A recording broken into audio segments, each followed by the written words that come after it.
3, 2, 1. We have ignition.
We're all keeping our fingers crossed. We're looking forward to tomorrow, and I'm really hoping that all goes well, and I'm sure it will.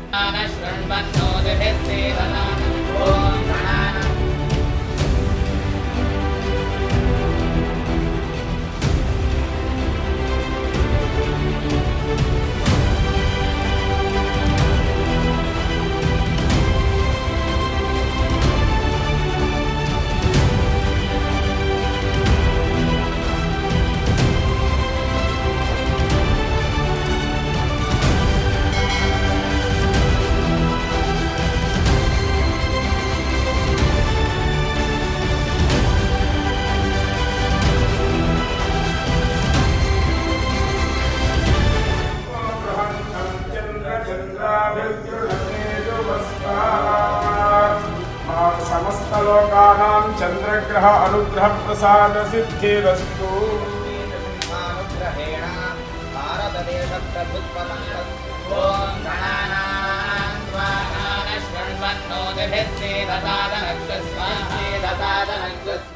पिछले बार ये चांद्रयान का research सब start होने पर वो fail हुआ। इस बार वो पूरा होने के लिए हम लक्ष्मी नरसिम्हा स्वामी को प्रार्थना करके यहाँ सुदर्शन हवन और महागणपति हवन कर रहा है, क्योंकि यहाँ लक्ष्मी नरसिम्हा स्वामी का क्षेत्रपालका सुदर्शना और हमको सकल कार्य सिद्धि के लिए सब कार्य सिद्धि के लिए गणपति को प्रार्थना करता है। इसीलिए गणपति हवन करके और सुदर्शन हवन हम करता है। इस बार ये भारत प्रभुत्व क्यों कर रहा है कि हमारे देश भारत को आगे बढ़ाने के लिए कर रहा है। इसीलिए हम लक्ष्मी नरसिम्हा स्वामी को प्रार्थना करके यहाँ हवन कर रहा है। लक्ष्मी नरसिम्हा स्वामी का अनुग्रह से ये काम ज़रूर पूरा होगा, ये हम सब प्रार्थना करेंगे।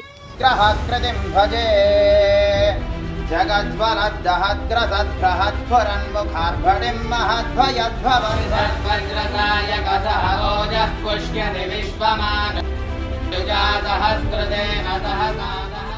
I've been personally working in the area of advanced materials that goes into aerospace and defense for a very long time now. That happens to my area.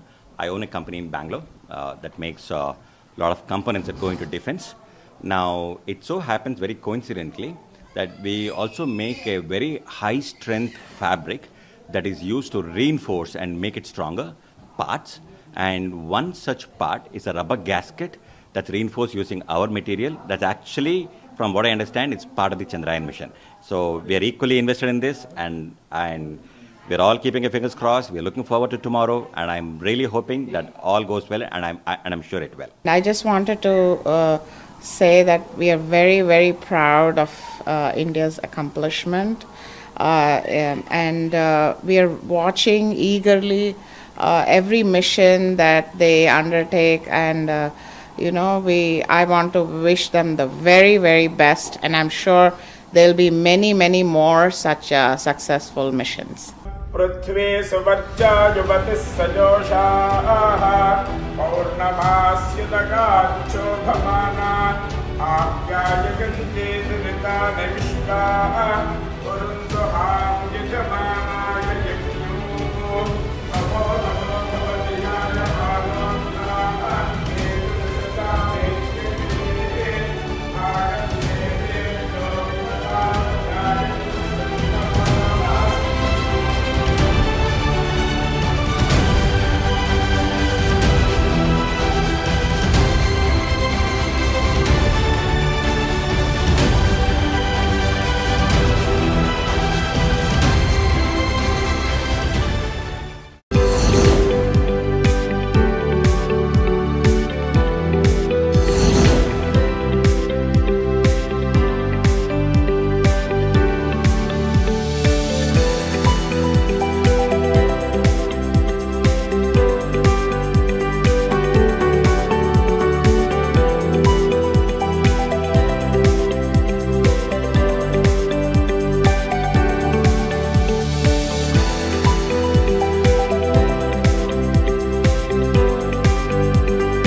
अगस्त को 30 किलोमीटर की हाइट से वो लैंडर नीचे उतरने का प्रयास करेगा। और उसकी जो वेलोसिटी होगी 30 किलोमीटर की हाइट पे, वो लगभग 1.68 किलोमीटर पर सेकंड, जो काफी गति मानी जाती है, स्पीड मानी जाती है, उससे वो नीचे की ओर प्रयाण करेगा। और जैसा कि आपको पता है, चंद्र का जो गुरुत्वाकर्षण है वो उसको नीचे की ओर खींचेगा। तो उसके बाद वो, इसलिए हमको जो थ्रस्टर इंजन है उसको रेट्रोफायर करना पड़ेगा, जिससे कि उसकी स्पीड कम होती जाए और धीरे धीरे जब चंद्र की सतह पर पहुंचेगा तब लगभग 0 स्पीड हो जाएगी उसकी। तो उसके लिए हमको इंजन थ्रस्टर फायर करेंगे। तो ऐसे 4 थ्रस्टर इंजन हमने लगाए हुए हैं लैंडर मॉड्यूल में। तो पहले 30 किलोमीटर से वो 7.5 किलोमीटर पे आएगा, वहां से 6.8 किलोमीटर पे आएगा। उसके बाद वो 2 इंजन हम बंद कर देंगे और फिर 2 इंजन से ही नीचे की ओर प्रयाण करेगा। जो 2 इंजन उसको रिवर्स थ्रस्ट देंगे, जिसके कारण जैसे कि मैंने बताया जब 30 किलोमीटर पे था उसकी गति 1.68 किलोमीटर पर सेकंड थी, वो 6.8 किलोमीटर तक आते आते 350 मीटर पर सेकंड तक हो जाएगी, यानी कि 4 गुना कम हो जाएगी। उसी तरह वो 6.8 किलोमीटर से फिर 800 मीटर तक आएगा और तब लगभग उसकी स्पीड जो है वो 0 मीटर पर सेकंड जैसी हो जाएगी। और उसके बाद सीधे 150 मीटर तक नीचे प्रयाण करेगा, जिसको वर्टिकल डिसेंट बोलते हैं।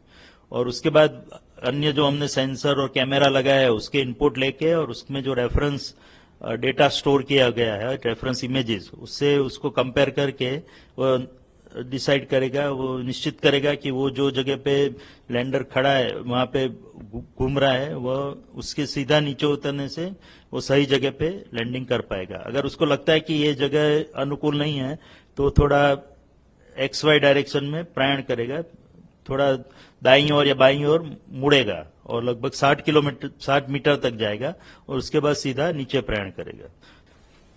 ये पूरा जो मैंने प्रक्रिया बताई 30 किलोमीटर से नीचे उतरने पहले 7.5, 6.8, फिर 800 मीटर से 150 मीटर और फिर 150 मीटर से 30 मीटर और 10 मीटर और फिर नीचे की ओर प्रयाण करके चंद्र की सतह पर उतरना। तो ये पूरा उसमें उसकी स्पीड रिड्यूस करते करते जो समय निकलेगा वो लगभग 17 मिनट और 21 सेकंड तक होगा, जो मिनिमम टाइम है। और जो मैक्सिमम टाइम है जैसे कि मैंने बताया थोड़ा खिसक के उतरना पड़ेगा तो 17 मिनट और 32 सेकंड लगेंगे। तो ये 17 मिनट्स ऑफ टेरर जिसको बोलते हैं, उस प्रकार की जो हमारे लिए क्रिटिकल हो या भयावह कह सकते हैं वो है, क्योंकि उसमें कोई भी गलती की संभावना भी रहती है। जैसा कि आपको पता है कि यहाँ बैठे बैठे हम पूरा वो कर रहे हैं, कंट्रोल कर रहे हैं लैंडर को नीचे उतारने का, तो उसमें कहीं अगर कुछ त्रुटि रह गई हो, जो कि ऐसी संभावना काफी कम है, बट फिर भी स्पेस आखिर रिस्की बिजनेस है, तो उसमें कुछ हम कह नहीं सकते। कोई भी सिस्टम में अगर माल फंक्शनिंग होता है, कुछ और प्रॉब्लम डेवलप होता है, बट इस बार हमने ये ध्यान रखा है कि हमारा जो डिजाइन है वो पूरा फेलियर को ध्यान में रखी किया गया है। कि जनरली हम डिजाइन करते हैं कि सक्सेस कैसे मिले, कि सफलता कैसे मिले, पर इस बार हमने यह ध्यान रखा है कि अगर निष्फलता के कोई संभावना रहती है तो उसको कैसे ओवरकम किया जाए, उसको कैसे पार करके हम फिर भी सफल हो पाए। इसी कड़ी क्षणों में भी हम प्रशिक्षण से पार उतरे, तो उसकी संभावना को देखते हुए डिजाइन किया गया है।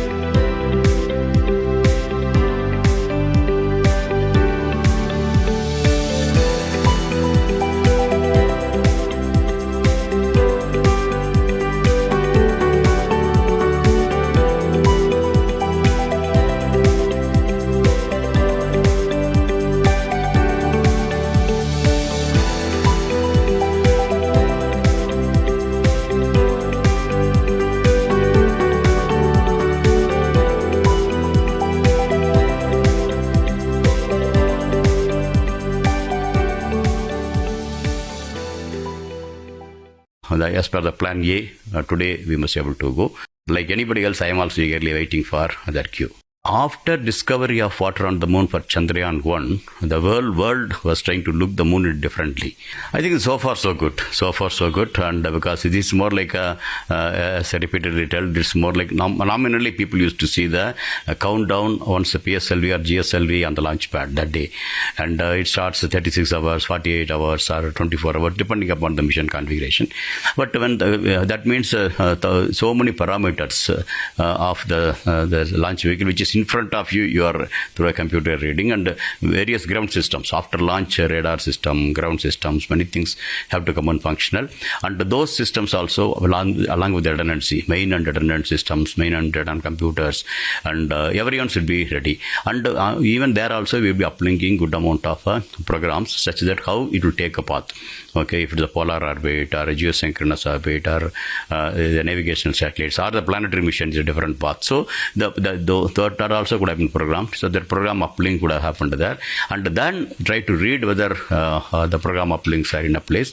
And that too, many of the parameters, like for example, Luna 25, whatever happened, they doubt about a possibility of the firing for the last leg. The firing is happened few seconds more than what they expected.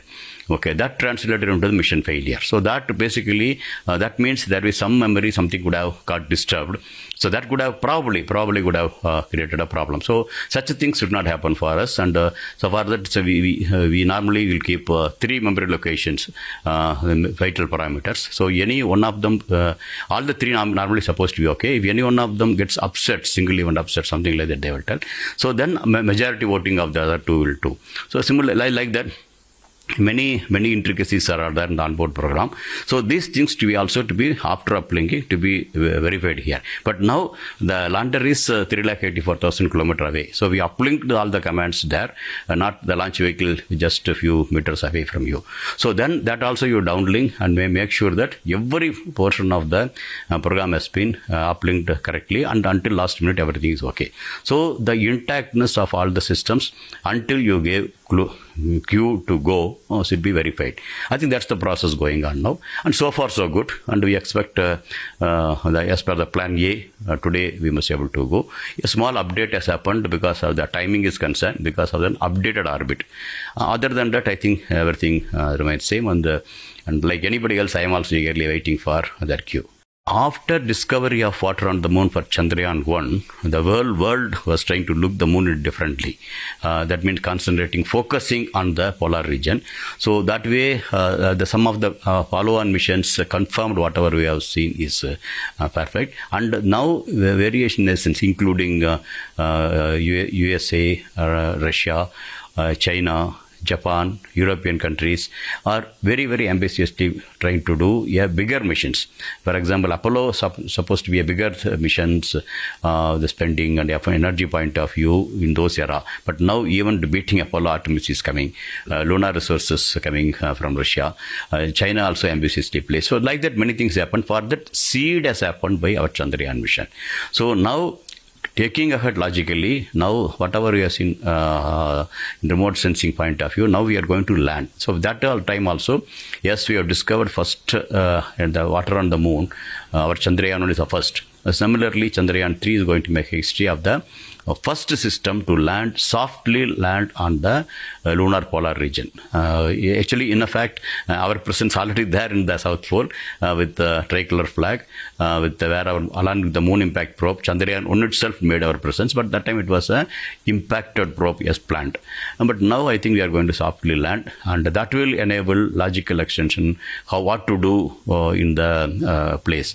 Something you have to do in a robotic mission, something you have to put a man in the moon back. So everything calls for a soft landing. So that way, the soft landing will help us, will enable us to be in the lead in the back to the moon campaigns are concerned. So that way, I think India can keep its edge technically for the follow-on missions. India is all set to join a very elite club of nations. Americans, Russians, Chinese have achieved a landing in moon. Now, thanks to our fantastic scientists in ISRO, thanks to our foresighted leadership of Honorable PM Narendra Modi ji, now we are on the verge of landing a rover and a lander in the South Pole, technically the tough side of moon. The whole of country is looking forward to this great moment, especially when Russians, such as a country with a lot of prowess in space technology, have failed to land their orbit, their Ranger lander 2 days back. We look forward to prove to the world that India's science is on par with the world's best. An Indian scientist is a cut above rest when compared to the world scientist, and more importantly, momentous occasion is going to fuel a sense of pride to our students, a sense of pride to our fraternity. And thanks to our Honorable PM Narendra Modi ji, when Chandrayaan-2 failed, we all still remember the vivid image of PM putting his hand over the great Dr. Shivan, who belongs to our state Tamil Nadu, and giving him that consoling words and talking that speech that India is with them. And it is all about when we fail, failure teaches us a lot of lessons. And PM stood with our ISRO scientists when Chandrayaan 2 was not able to achieve its full objective. And we are very, very sure Chandrayaan 3 is going to usher in a new era of technology, science interest to our kids. So these kids are going to shape up India's future in the years to come. நம்ம சந்திராயனோட விண்கலம் வந்து கிட்டத்தட்ட July 13th launch பண்ணி இன்னைக்கு வந்து almost வந்து 25 கிலோமீட்டர்ல நம்மளுடைய சந்திராயன் 3ஓட ஆர்பிட்ல இருக்கு.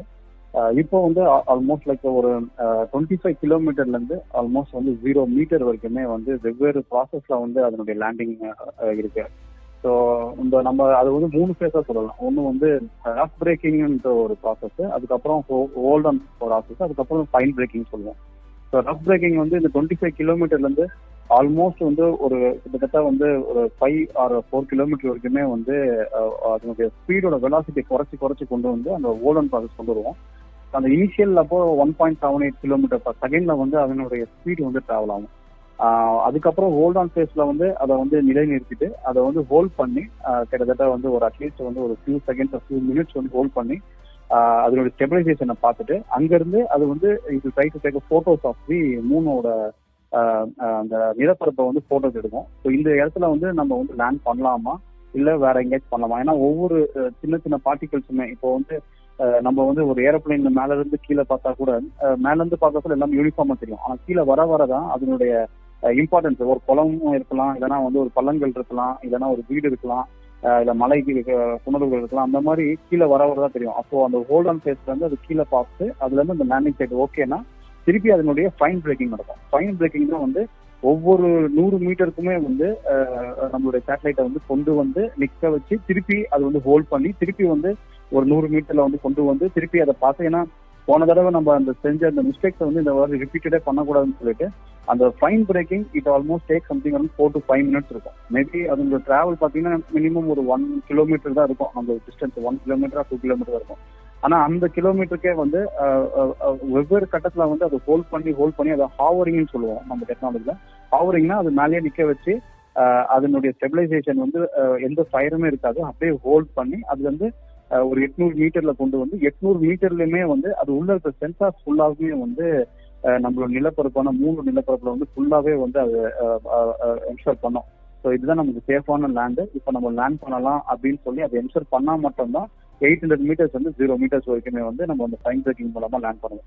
ஸோ அது லேண்டிங் பண்ண சொல்ல கூட நம்ம வந்து அதனுடைய அந்த காலில் வர அந்த ஸ்பீடு வந்து ரொம்ப ஹையாவே இருக்கும். ஏன்னா நம்ம வந்து ஈவன் 7.18 கிலோமீட்டர் பர் செகண்ட் சொன்னது கூட இங்கே வந்து கிட்டத்தட்ட வந்து ஈவன் வந்து அது 7.18 மீட்டர் பர் செகண்ட் சொன்னா கூட அது ரொம்ப ஃபோர்ஸ்ஃபுல்லா தான் வந்து விழும். ஸோ அந்த விழுற சமயத்துல கூட நம்ம வந்து நிறைய ரிடனன்சி கொடுத்துருக்கோம். ஸோ அந்த 4 காற்கள் அந்த லேண்டர்ல இருக்கிற அந்த கால்கள் வந்து ஈவன் வந்து அது வந்து ஒரு 2 மீட்டர் பர் செகண்ட் விழுந்தா கூட அந்த 3 மீட்டர் பர் செகண்ட் கூட அதனுடைய ஸ்ட்ரென்த் தாங்குறவுல அது வந்து நிற்கும். ஸோ அது ஒரு விஷயம். ரெண்டாவது வந்து நம்மளுடைய அந்த லேண்டிங் டைம்ல வந்து எல்லா அந்த ஃபியூவல் சிஸ்டமும் கட் பண்ணிடுவோம். ஏன்னா வந்து நிலவுல வந்து ஏகப்பட்ட இந்த ஃபைன் பார்ட்டிகல்ஸ் அதிகமா இருக்கும்.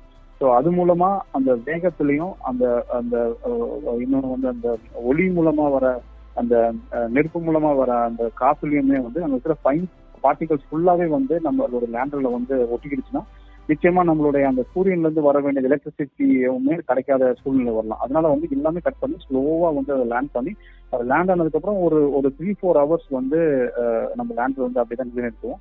அந்த 3-4 ஹவர்ஸ்க்கு அப்புறம் அந்த எல்லா ஃபைன் பார்ட்டிகல்ஸும் எல்லாமே செட்டில் ஆனதுக்கு அப்புறம் நம்மளுடைய லேண்டர் வந்து அங்க வந்து இண்டிகேஷன் கொடுத்ததுக்கு அப்புறம் நம்மளுடைய கண்ட்ரோல் ரூம்ல இருந்து ரோவரை வந்து வெளியில கொண்டு வரும். ஏன்னா ரோவர் வெளியில வர சொல்ல எந்த ஒரு டிஸ்டர்பன்ஸுமே இருக்கக்கூடாது. ஸோ அந்த ரோவர் வெளியில வந்த உடனே அவங்க வந்து இந்த ரோவர் வந்து நம்ம விக்ரமை பார்த்து ஒரு ஹாய் சொல்லி ஒரு போட்டோ எடுப்பாரு. திருப்பி விக்ரம் வந்து ரோவரை பார்த்து ஒரு ஹாய் சொல்லி போட்டோ எடுப்பாரு. இந்த 2 போட்டோமே மாற்றி எடுத்து அது நம்மளுடைய பூமிக்கு அனுப்புவாங்க. ஸோ அதை அனுப்பிச்சதுக்கு அப்புறம் தான் நம்மளுடைய okay both lander and rover R healthy condition. So அவங்களுடைய எக்ஸ்பெரிமெண்டேஷன் பார்த்து இனிஷியேட் பண்ணலாம்னு சொல்லி இங்க இருந்து கம்யூனிகேட் பண்ணி அதை ஸ்டார்ட் பண்ணுவோம். சார், இந்த இப்ப நடந்து கொண்டிருக்க நிகழ்வை வந்து உலகமே வந்து திரும்பி பார்க்குது அப்படின்னே சொல்லலாம். இப்போ சமீபத்துல வந்து நேற்று நம்ம பார்த்தோம்னா சந்திராயன் 2 தொலைத்தொடர்பு வந்து நமக்கு கிடைச்சிருக்கு அப்படின்னு சொல்லியிருக்காங்க. அது வந்து இந்த ப்ராசஸ் வந்து ஏதாவது பயன்பெறுமா, ஏதாவது உதவி செய்யுமா? இப்போ நிச்சயமா இப்போ என்னன்னா நம்ம போன தடவை சந்திரயான் 2 பாத்தீங்கன்னா ஒரு ஆர்பிட்டர், ஒரு லேண்டர், ஒரு ரோவர், அதாவது ஆர்பிட்டர், விக்ரம், பிரகாயன் சொல்லிட்டு 3 பேரும் சேர்ந்து அனுப்பிச்சிருந்தோம். இந்த வாட்டி பாத்தீங்கன்னா ஆர்பிட்டர் நம்ம அனுப்பல, propulsion module, lander and rover அனுப்பிச்சிருக்கோம். இதுல போன தடவை கிட்டத்தட்ட பாத்தீங்கன்னா ஆல்மோஸ்ட் ஒரு 5 டன், அதாவது 5000 கிலோகிராம் பேலோடு தான் நம்ம சந்திரயான் காமிச்சிருந்தோம். இந்த தடவை ஆல்மோஸ்ட் 3.9, ஸோ 3900 கிலோகிராம், ஆல்மோஸ்ட் ஒரு 1 டன் 1000 கிலோகிராம் நம்ம ரெடியூஸ் பண்ணிருக்கோம். ஏன்னா நம்மளுடைய ஆர்பிட்டர் ஈவன் தான் நம்ம இப்போ சந்திரயான் 2 ஃபெயிலியர்னு சொல்லக்கூட, அது விக்ரம் மட்டும் தான் ஃபெயிலியர் ஆனா தவிர அந்த ஆர்பிட்டர் ஒர்க்கிங் ஆயிட்டு இருக்கு. ஸோ அதனால அதனுடைய லைஃப் ஆல்மோஸ்ட் இன்னும் ஒரு 4 வருடம் கூட வரும். ஏன்னா போன நம்ம மங்கள்யான் மிஷன் பார்க்கறதுல நம்ம அமிச்சது 3 வருஷம், ஆனா 8 வருஷமா பயணம் இருந்தது. அதே மாதிரி இந்த ஆர்பிட்டரோட ஃபங்க்ஷனுமே இன்னும் 4 வருஷம் வரும். पर पानी की खोज करके पहले ही इतिहास रच चुका है।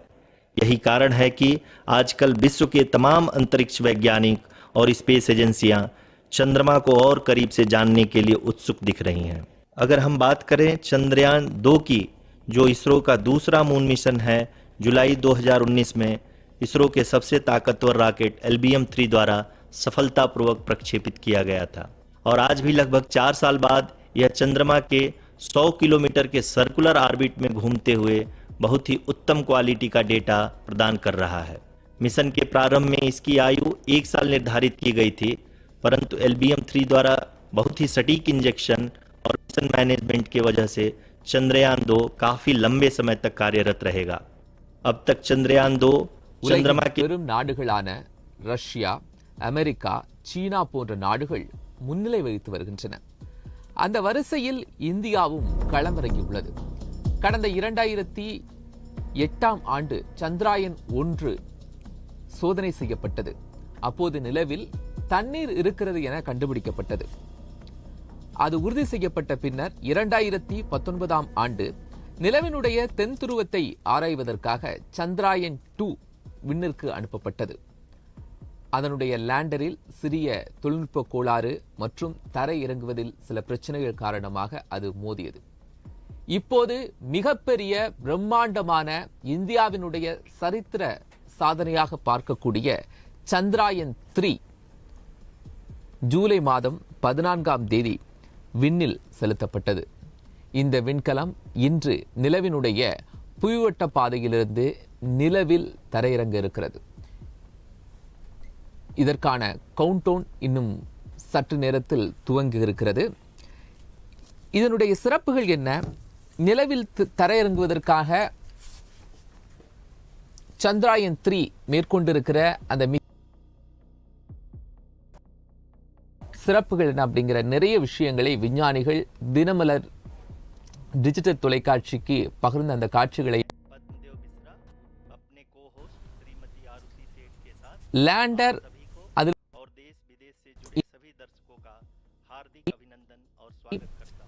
அது எடுத்துக்கொள்ளக்கூடிய புகைப்படங்கள் தான் அதனுடைய மிகப்பெரிய வெற்றியாக பார்க்கப்படுகிறது. இதற்கான கவுண்டவுன் ஆரம்பிக்க இருக்கிறது. நம்மோடு திரு சரவணன் இணைந்திருக்கிறார், பத்திரிகையாளர். சரவணன், ரொம்ப முக்கியமான கட்டத்தில் இருக்கிறோம். மிகவும் எதிர்பார்க்கப்பட்டது. பல 100 கோடிக்கான ப்ராஜெக்ட். இந்தியா மட்டுமல்ல, உலக நாடுகளே மிகப்பெரிய எதிர்பார்த்து கொண்டிருக்கிறது. இவ்வளவு பெரிய எதிர்பார்ப்பிற்கான காரணம் என்ன? இதுவரை பல முறை சந்திரனில் பல நாடுகள் அங்கே போயிட்டு இந்த மாதிரி நிறையா லேண்டர், ரோவர்லாம் சக்ஸஸ்ஃபுல்லாக பண்ணியிருக்காங்க. ஆனாலும் கூட எந்த ஒரு நாடும், இன்றைக்கி வல்லரசுன்னு நம்ம சொல்லக்கூடிய அமெரிக்கா, ரஷ்யா கூட அந்த நிலவினுடைய தென் துருவத்தில் என்ன இருக்கிறது அப்படிங்கிறது இது வரைக்கும் மிஸ்ட்ரி தான். நிலவினுடைய முழு பகுதியும் நம்ம பார்க்க முடியாது. நிலவினுடைய 56% பகுதியை தான் நம்ம கண்களால் பார்க்க முடியும். அதற்கு பார்க்க முடியாத பகுதி இருக்கு இல்லையா, அங்கே என்ன இருக்குது? பல பில்லியன் ஆண்டுகளாக அங்கே சூரிய ஒளி படலை. இப்போ பூமிக்கு எடுத்துக்கிட்டால் வலுவான மேக்னெட்டிக் ஃபீல்டு இருக்குது. நிலாவில் அந்த மாதிரியான மேக்னெட்டிக் ஃபீல்டு எதுவும் கிடையாது. பல பில்லியன் ஆண்டுகளாக சூரியன்லேருந்து வரக்கூடிய அந்த சூரிய புயல் கதிர்வீச்சுகள்லாம் அதனுடைய தனிமங்கள் அதில் தொடர்ச்சியாக அதன் மீது மோதி இருக்குது. ஸோ அந்த இடத்த ஆய்வு செய்கிறதுக்கு எல்லா நாட்டுக்குமே இன்ட்ரெஸ்ட் இருக்குது. நீங்கள் சொல்லியிருந்தீங்க இல்லையா, முதல்ல நிலாவில் தண்ணி இருக்குது அப்படிங்கிறத நம்ம தான் உறுதிப்படுத்தியிருக்கோம். அது ஒரு திருப்பு முனையாக தான் இருந்துச்சு. இந்த சவுத் போலில் நிறைய நேரங்களில் கடுமையான உறை குளிர் இருக்குது. அங்கே நீர் இருக்கலாம். அப்படி நீர் எந்த அளவு இருக்குன்னு நமக்கு தெரியாது. மேலும் சில முக்கியமான கனிம வளங்கள் இருக்கலாம். அப்படிங்கிறதுனால தான் இந்த ஆய்வு கண்டுபிடிச்சி சொல்லலாம். ஸோ அதனால் இது இந்த அளவு முக்கியமாக இருக்குது. இப்போ ரஷ்யா அமெரிக்காலாம் எடுத்துக்கிட்டால் அவங்களாம் விண்வெளித்துறைக்காக நிறைய செலவு பண்ணுறாங்க. இந்த ப்ராஜெக்டை இன்றைக்கி அமெரிக்கா பண்ணணும்னா நம்ம ஜஸ்ட் லைக் ஒரு 625 கோடியில் இதை பண்ணுறோம். ஒரு சினிமா எடுக்கிறதுல விட இந்த விட இன்றைக்கி 1000 கோடியில் சினிமாலாம் வர ஆரம்பிச்சிருச்சு. ஸோ இதை அமெரிக்கா பண்ணணும்னா அவங்களுக்கு 6500 கோடி அப்ராக்சிமேட்டாக தேவைப்படலாம். நம்மளோட 10 மடங்கு அவங்க செலவு பண்ணுறாங்க. இவ்வளோ குறைவான செலவில் இவ்வளோ ஒரு முக்கியமான சாதனையை இந்தியா வந்து முயற்சி பண்ணுறாங்க இல்லையா, இதுதான் இதனுடைய எதிர்பார்ப்புக்கான முக்கியமான காரணம். கடந்த முறையும் இதே மாதிரியான வேகத்தோடு தான் சந்திராயன் 2 ப்ராஜெக்ட் எதிர்பார்க்கப்பட்டது. ஆனால் சந்திராயன் 2 ப்ராஜெக்டில் சில எதிர்பார்த்த வெற்றிகள் கிடைக்காதது விண்வெளித்துறையில் ஒரு சோர்வை ஏற்படுத்துச்சு. அதிலிருந்து இந்த சந்திராயன் 3 இந்த ப்ராஜெக்டில் என்ன மாதிரியான வித்தியாசங்களை எல்லாம் விஞ்ஞானிகள் உருவாக்கியிருக்காங்க? சந்திராயன் 2 வந்து நமக்கு நிறைய பாடம் கற்றுக் கொடுத்துருக்கு. இதில் வந்து சில பிரத்யேகமான கருவிகள் போன தாட்டி நடந்த அந்த ஃபெயிலியர்ஸ் ஆகக்கூடாதுங்கிறதுக்காக நிறைய விஷயங்களை வந்து விஞ்ஞானிகள் வந்து ரொம்ப கவனமாக பண்ணியிருக்காங்க. நீங்கள் சாதாரணமாக பார்த்தீங்கன்னா இது அவ்வளோ ஈஸியான விஷயம் கிடையாது. அதனுடைய சென்சார்லேயோ அதில் சில பிரத்யேக கேமராஸ் இருக்குது. அந்த கேமரா வந்து அப்சர்வ் பண்ணிக்கிட்டே இருக்கும் எந்த இடத்துல இறங்கலாம் அப்படின்னு. இப்போ உதாரணத்துக்கு நான் உங்கள்கிட்ட ரொம்ப சிம்பிளாக சொல்கிறேன். ஒரு மணல் துகளோ ஏதோ ஒரு விஷயம் அந்த சென்சாரை போய் எஃபெக்ட் பண்ணால் கூட அந்த சென்சார் வந்து சரியான இடத்த வந்து டிடெக்ட் பண்ண முடியாமல் போகலாம். இவ்வளவு சவால்கள் இருக்குது. நம்ம ஜஸ்ட் லைக் ஒரு 30 கிலோமீட்டர் தூரத்தில் அது 6000 கிலோமீட்டர் வேகத்தில் வந்துக்கிட்டு இருக்கிற ஒரு பொருளை ஜஸ்ட் லைக் ஒரு 30 கிலோமீட்டர் தரக்கி போகிறதுக்குள்ளே அதை 0 ஸ்பீடுக்கு நம்ம கொண்டு வரணும். நம்ம அதை மிதந்தோ சாதாரணமாகவோ ஸ்லோவாலாம் சுற்றிட்டு வரல. இதை 2 நாட்களுக்கு முன்னரே கூட நம்ம நினச்சிருந்தா அந்த லேண்டரை வந்து தரையிறக்கலாம். அது வந்து நம்ம பார்த்துருப்போம், நிறைய ஆர்பிட் காட்டுவாங்க இல்லையா. இந்த 30 கிலோமீட்டர் கிட்டக்க வந்துட்டு நீள்வட்ட பாதையில் வந்து 2 நாட்களாகவே சுற்றிக்கிட்டு இருக்குது நம்மளுடைய ஆர்பிட், நம்மளுடைய அந்த லேண்டர் அண்ட் ரோவர். இதில் இருக்கக்கூடிய எல்லா பேராமீட்டர்ஸும் ஒர்க் ஆகுதா? நம்ம வந்து போய் இருட்டில் இறக்க முடியாது. நிலாவில் சூரிய வெளிச்சம் இல்லைன்னா இது இறங்கினாலும் அந்த அளவு ஒன்றும் ஆக போகிறதில்ல. அந்த வெளிச்சம் வர்றது இந்த மாதிரி அதில் இருக்கக்கூடிய எல்லா பேராமீட்டர்ஸும் பர்ஃபெக்டாக இருக்கா, இதெல்லாம் செக் பண்ணுறதுக்காக தான் இந்த 2 days. அதுக்கப்புறம் தான் நம்ம இப்போ அதை இறக்க போகிறோம். இறக்குறப்ப கூட அதில் இருக்கக்கூடிய அந்த ஆர்டிஃபிஷியல் இன்டெலிஜென்ட் எந்த இடத்த வந்து இறக்குனா கரெக்டாக இருக்கும், இங்கே பாறை இருக்குன்னா அந்த இடத்துல போய் இறங்காது. ஒரு ஃபோட்டோகிராஃபிக் சென்சார் மூலமாக இதை கண்காணிச்சுட்டே இருக்குது. அது எந்த இடத்துல கரெக்டாக பண்ணணுமோ அந்த இடத்துல தான் அது இறங்கும். அதில் இருக்கக்கூடிய இப்போ இன்னும் ஈஸியாக அது எப்படி அந்த ஸ்பீடை குறைக்கிறாங்கன்னா, ஒரு ராக்கெட் அது கீழ் நோக்கி விசை கொடுக்குது. அதனுடைய ஃபியூவல் பர்னாக அது கீழ் நோக்கி விசை கொடுக்குறப்ப அது மேலே போகும். அதே மாதிரி இது இந்த ஒரு உந்து விசையில் இது ஃபோர்ஸாக வந்துக்கிட்டு இருக்கிறப்ப இதோடைய கால் பகுதியில் இருக்கக்கூடிய ராக்கெட் 4 ராக்கெட் இன்ஜின்ஸ் அது ஆப்ரேட் ஆகிறப்ப அது எதிர் விசை கொடுக்கும். ஒரு உந்து விசையில் இப்படி வர பொருளை இப்படி மேல் நோக்கி தள்ளினா என்னாகும், அதோடைய வேகம் கொஞ்சம் கொஞ்சமாக குறையணும். அப்படி குறைஞ்சி அது 0 ஸ்பீடுக்கு வந்து 10 மீட்டர் உயரத்தில் 11 நிமிடங்கள் அது பர்ஃபெக்டாக அங்கே நிற்கும். அப்போது நீங்கள் சொல்லும்போது இந்த 10 மீட்டர் உயரத்துக்கு வர்றது வரைக்கும் எத்தனை ஸ்டெப் பை ஸ்டெப் ப்ராசஸ் சொல்கிறாங்கல்ல. இப்போது நீங்கள் 6000 கிலோமீட்டர் வேகத்தில் சுற்றிட்டு இருக்கக்கூடிய அந்த ரோவர் லேண்டர் அண்ட் லோவர் எப்படி அந்த படிப்படியாக குறையுது? ஒவ்வொரு முறையும் இதே மாதிரியான ஒரு ஆப்போசிட் ப்ரொப்பல்லண்ட் கொடுக்குறாங்களா? எல்லா டைமும் ஆப்போசிட் ப்ரொப்பல்லண்ட் கொடுக்குறாங்க. இது வந்து அந்த 30 கிலோமீட்டர்லேருந்து அடுத்தது 7.8 கிலோமீட்டருக்கு வரும்போது 6000 கிலோமீட்டர் ஸ்பீடுங்கிறது வந்து 1200 ஆகிடும். அந்த மாதிரி ஒரு 8 ஸ்டெப் இருக்குது. அதில் 7 ஸ்டெப்லேயே அந்த 10 மீட்டருக்கு மேலே வந்துடும். அங்கே ஒவ்வொரு 10 மீட்டர்னா நிலவினுடைய நிலப்பரப்பு 10 மீட்டர். அந்த ஒவ்வொரு அந்த 8 ஸ்டெப்லையும் ஒவ்வொரு ட்ரிப்புமே ஜெர்க் ஆகி அது வந்து ஒரு 2 செகண்ட்ஸோ இல்லை சில நேரங்களில் செகண்ட்ஸ் அதிகமாகலாம். அந்த மாதிரி நின்று தான் வரும். அதை அந்த அளவு கண்ட்ரோல் பண்ணி தான் கொண்டு வருவாங்க. ஏன்னா போன தாட்டி சந்திராயன் 2ல் வந்து அந்த உந்து விசை வந்து கொஞ்சம் அதிகமாகிடுச்சு. அதனால் இந்த தாட்டி வந்து உந்து விசை வந்து கொஞ்சம் குறைச்சிருக்காங்க. ஸோ அதனால் அந்த 10 மீட்டர் வரைக்கும் எந்த ஒரு டிஸ்டர்பன்ஸும் இல்லாமல் அது ஈஸியாக வரும் அப்படின்னு எதிர்பார்க்குறாங்க. இப்போது அதுலேருந்து நிலவில் இறங்கும் போது நிலவில் சமவெளியான பாதை இருக்காது. கற்கள் அதிகமாக இருக்கும், பாறைகள் இருக்கும், சில நேரங்களில் பள்ளங்கள் கூட நிறைய நம்ம நிலவினுடைய நிலப்பரப்பில் பார்க்கலாம். சில புகைப்படங்கள்லாம் நம்ம பார்க்கும்போது அது நமக்கு வெளிப்படையாக தெரியும். இப்போ இந்த காட்சியில் கூட நீங்கள் பார்க்கும்போது அந்த நிலவினுடைய அந்த பகுதியை பார்க்குற போது மேடுகள்லாம் நிறைய இருக்கிறது போன்ற ஒரு காட்சி தான் தெரியுது. இன்னும் அதில் இருக்கக்கூடிய அந்த ரோவர் லேண்டர் அதனுடைய புகைப்படங்களை எல்லாம் நம்மளால் இங்கே பார்க்க முடியுது நேரடியாக. இந்த மேடு பள்ளங்கள்லாம் இந்த நீங்கள் சொல்லக்கூடிய அந்த லேண்டர் இறங்கும்போது நீங்கள் சொல்லக்கூடிய அந்த டெக்னாலஜிஸ் அதில் ஏதாவது இடர்பாடுகள்லாம் உருவாக்கும்? அதாவது மேடு பள்ளங்களை வந்து அது ஏற்கனவே ஐடென்டிஃபை பண்ணிடுச்சு. அது மேடு பள்ளம் இல்லாத இடத்த வந்து ஐடென்டிஃபை பண்ணி டிடெக்ட் பண்ணி நம்ம எங்கே இறக்க போகிறோங்கிறத முடிவு பண்ணிடுச்சு. அந்த 150 மீட்டரில் இருக்கும்போதே முடிவு பண்ணிடுச்சு. ஸோ அந்த இடத்த நோக்கி தான் அது போகுது. அதில் ஒரு பிரத்யேக இதர் உணர் அதிர்வு கருவிலாம் இருக்குது. ஸோ அதெல்லாம் கரெக்டாக ஒர்க் ஆகும். அது கடைசி நேரத்தில் வந்து அது போன தாட்டி நம்ம பண்ணதை விட அதோடைய பாதங்களுக்கு வந்து அந்த இடத்த தாங்கி வலுவாக அந்த ஒரு ஃபோர்ஸில் அது போய் நிலாவில் பதிக்கிற பாதங்கள்னு சொல்றது அந்த லேண்டருடைய அந்த 4 பாதங்கள் பதியும். அது வந்து அந்த நேரத்தில் வந்து கரெக்டாக பதிஞ்சிரும்.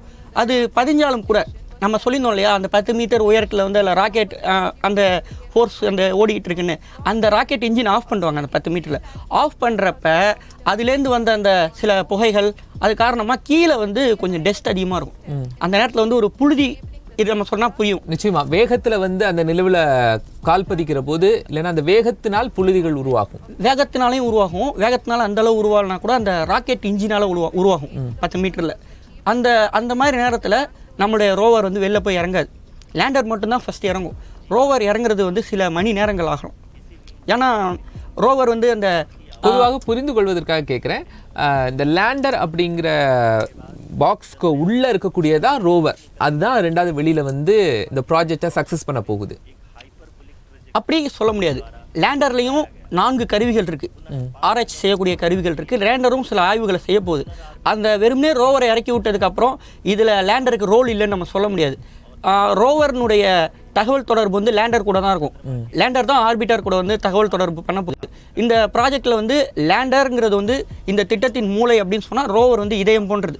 இரண்டுமே வந்து இதில் வந்து ரொம்ப முக்கியமானது தான் இரண்டுமே. இந்த ரோவரோடைய ஒரு குறிப்பிட்ட தூரம் வரைக்கும், இந்த லேண்டரோட குறிப்பிட்ட தூரம் வரைக்கும் தான் ரோவர் போகும். அதை தாண்டி போகாது. போனால் இது கூட அது கம்யூனிகேட் பண்ண முடியாது இல்லையா. அதே மாதிரி போகிற நேரத்தில் வந்து நிழல் இருந்துச்சுன்னா அந்த இடத்துக்கு அது போகாது. அதில் அதுக்கான கருவிகள்லாம் பொருத்திருக்காங்க. நிழல் கிட்ட போனுச்சுன்னா அது திருப்பி வெயில் இருக்கிற இடத்துக்கே வந்துடும். அந்த மாதிரியான விஷயங்கள்லாம். இப்போ இதில் லேண்டருடைய பயன்பாடுகள் இல்லை, அங்கே அந்த லேண்டர் என்னென்ன வேலைகள்லாம் செய்ய போகுது, ரோவர் என்னென்ன வேலைகள்லாம் செய்ய போகுது? ஃபர்ஸ்ட் ஆஃப் ஆல் ரோவர் எடுத்துக்கிட்டோம்னா, ரோவர் அதுலேருந்து இறங்குறப்ப போன தாட்டி வந்து சந்திரயான் 2ல் வந்து 4 சக்கரங்கள் தான் இருந்துச்சு. இதில் வந்து 6 சக்கரம் இந்த தாட்டி. இந்த சக்கரங்கள் வந்து ஒரு சக்கரம் குழிக்குள்ளே போகுது, ஒரு சக்கரம் மேடில் இருக்குது. சின்ன சின்ன அந்த பாறைகள் இந்த மாதிரி விஷயங்கள்லாம் நீங்கள் சொல்கிறீங்க இல்லையா, அந்த இடத்துல போகிறப்ப அந்த ஒரு சக்கரம் கீழே போனாலும் ஒரு சக்கரம் மேலே ஏறினாலும் அதுக்கு பாதிப்பு ஏற்படாத அளவுக்கு அதில் போகும். இதில் 2 கேமராக்கள் இருக்குது ஃப்ரண்ட்டில். அந்த 2 கேமராவும் எழுத்தாப்பில் என்ன இருக்குங்கிறத வந்து படம் பிடிச்சி அதுக்குள்ளேயே கணக்கீடு பண்ணும். இந்த இடத்துக்கு போகலாமா வேணாமா, இந்த இடத்துல வந்து நம்மளுடைய சக்கரங்கள் தாங்க முடியாத அளவுக்கான பாறைகள் இருக்குது, அது நம்ம ஏறக்கூடாது அப்படின்னு அதுவாகவே கணிச்சு அந்த மாதிரியான இடர்கள் இல்லாத இடத்துக்கு தான் அது போகும். இதுலேருந்து வந்து 2 ஆய்வுகள் நம்ம பண்ண போகிறோம். ஒன்று வந்து LIBSன்னு சொல்லுவாங்க, இன்னொன்று வந்து APXS ஆல்ஃபா பார்ட்டிகுல் எக்ஸ்ரேஸ். அதில் வந்து அந்த ரோவர் உள்ளேருந்து அதில் வந்து இந்த ஆல்ஃபா ரேஸை வந்து அது உள்ளே அனுப்புகிறப்ப என்ன ஆகுனா, அந்த ரேஸ்லேருந்து அந்த ஆட்டம்ஸ் இருக்கு இல்லையா, அதை வந்து அப்சர்வ் பண்ணி அதுலேருந்து magnesium, aluminium, silicon, calcium, sodium, இது மாதிரி என்னெல்லாம் அங்கே இருக்குது அப்படிங்கிறத வந்து இது வந்து ஆய்வு பண்ணி சொல்லும். இன்னொன்று வந்து LIBSன்னு சொல்லுவாங்க. LIBSனால் லேசர் இன்டியூஸ்டு பிரேக் டவுன் செட்டோஸ்கோப் அப்படின்னு சொல்லலாம். இது வந்து என்ன பண்ணுன்னா, சிறிதளவு அதில் வந்து வெப்பத்தை செலுத்தும். அந்த வெப்பத்தின் மூலமாக மணல் வந்து கீழே அந்த பகுதியில் வந்து லைட்டாக சூடாகி அது மேலே போகும். அதன் மூலமாகவும் அதில் என்னென்ன தனிமங்கள் இருக்குது அப்படிங்கிறத வந்து ஆய்வு செய்யும். இந்த 2 விஷயத்தை நம்ம இதில் நிலவில் இருக்கக்கூடிய மண்ணில் என்ன மாதிரியான மினரல்ஸ் தாதுக்கள்லாம் இருக்குது அப்படிங்கிறதெல்லாம் ஆய்வு பண்ணுறதும் இப்போ இருக்கக்கூடிய அந்த லேண்டர் ரோவர் கருவியினுடைய முக்கிய ஆய்வாக இருக்குது. இது மட்டும் இல்லாமல் இன்னும் நிறைய விஷயம் இருக்குது. இந்த நம்ம அதில் பொருத்திருக்கிற 6 கருவியில் வந்து 5 கருவி தான் நம்மளோடது. ஒன்று வந்து நாசாவுடையது. இதில் வந்து நாசாவுடைய ஒரு பிரத்யேகமான கண்ணாடி, லேசர் கண்ணாடி இருக்குது, அதில் வச்சு அனுப்பியிருக்காங்க லேண்டரில். இது வந்து லேண்டருடைய தலைப்பகுதியில் இருக்குது. அந்த லேசருக்கு என்ன பண்ணுறாங்கன்னா, இங்கேருந்து பூமியிலேருந்து லேசருக்கு அந்த கண்ணாடிக்கு வந்து லேசர் லைட் அடிக்கிறாங்க. அது திருப்பி பூமிக்கு வருது இல்லையா, ரிஃப்ளெக்ட் ஆகி அதை வச்சு நிலவிற்கும் பூமிக்குமான தொலைவு வந்து துல்லியமாக கணிக்கிறாங்க. ஏன் இதை கணிக்க வேண்டிய அவசியம்னா, ஏன்னா இத்தனை வருஷமாக நம்ம பாடப்புத்தகங்களில் படிச்சிருக்கோம், நிலா இவ்வளோ கிலோமீட்டர்ஸ் இருக்குன்னு நம்ம நிறைய தாட்டி படிச்சிருக்கோம். ஆனாலும் கூட இப்போ இந்த ஆய்வு நம்ம ஏன் மேற்கொள்கிறோம் அப்படின்னா, சூரியன் நம்மளுடைய பூமிக்கிட்டேருந்து நிலா வந்து கொஞ்சம் கொஞ்சமாக வெளில போயிட்டுருக்கு, அகண்டு போயிட்டுருக்கு. இது வந்து ஒவ்வொரு ஆண்டும் 3 சென்டிமீட்டர் தூரத்துக்கு வந்து பூமியை விட்டு நிலா வந்து விலகி போயிட்டுருக்கு. கடைசியாக பண்ண ஆய்வில் வந்து இதை நாசா வந்து உறுதிப்படுத்தினாங்க. ஸோ இப்போ எவ்வளோ தூரம் அது நம்மள்டேருந்து நம்ம ஏற்கனவே பண்ணி வச்சிருந்த அளவீடுக்கும் இதுக்கும் மாறுபடுது அப்படிங்கிறதுக்காக நாசா வந்து இந்த கருவி வந்து நமக்கு அந்த நம்மளோட இதில் வந்து பொருத்திருக்காங்க. ஸோ அந்த ஆய்வையும் இது மேற்கொள்ளும். லேண்டரில் பார்த்தோன்னா லேண்டரில் வந்து ரேம்பான ஒரு கருவி இருக்குது. இது வந்து radio anatomy of moon bound hyper sensitive ionosphere அப்படின்னு சொல்லலாம். அதாவது இது ஈஸியாக நம்ம புரிஞ்சுக்கணும். நம்ம ஏற்கனவே சொன்னோம் இல்லையா, பூமிக்கு இருக்கிற மாதிரி பெரிய வளிமண்டலம் எதுவும் நம்முடைய நிலவுக்கு கிடையாது, அங்கே மேக்னெட்டிக் ஃபீல்டு கிடையாது, எதுவுமே கிடையாது. பல ஆண்டுகளாக சூரியன்லேருந்து வரக்கூடிய சூரிய கதிர்கள் இதெல்லாம் அங்கே பட்டிக்கிட்டே இருக்குது. இப்போ நம்ம வந்து 3 ஸ்டேட் சொல்கிறோம் இல்லையா, திட திரவ வாயு. இது இல்லாமல் 4வது ஒரு ஸ்டேட் இருக்குது. அந்த 4வது ஸ்டேட்டுக்கு பேர் தான் பிளாஸ்மா அப்படின்னு சொல்லுவாங்க. இந்த பிளாஸ்மா அப்படின்னா என்னென்னா, ஆட்டம்லேருந்து எலக்ட்ரான்ஸ் எல்லாமே போயிடுச்சு. எலக்ட்ரான் இல்லாத ஆட்டம்ஸில் நேர் மின்னோட்டம் இருக்கும். இப்போ சூரியன்லேருந்து வரக்கூடிய கதிர்கள் இதெல்லாம் அதிகமாக படுறதுனால நிலாவில் வந்து நேர் மின்னோட்டம் தான் அதிகமாக இருக்கும்.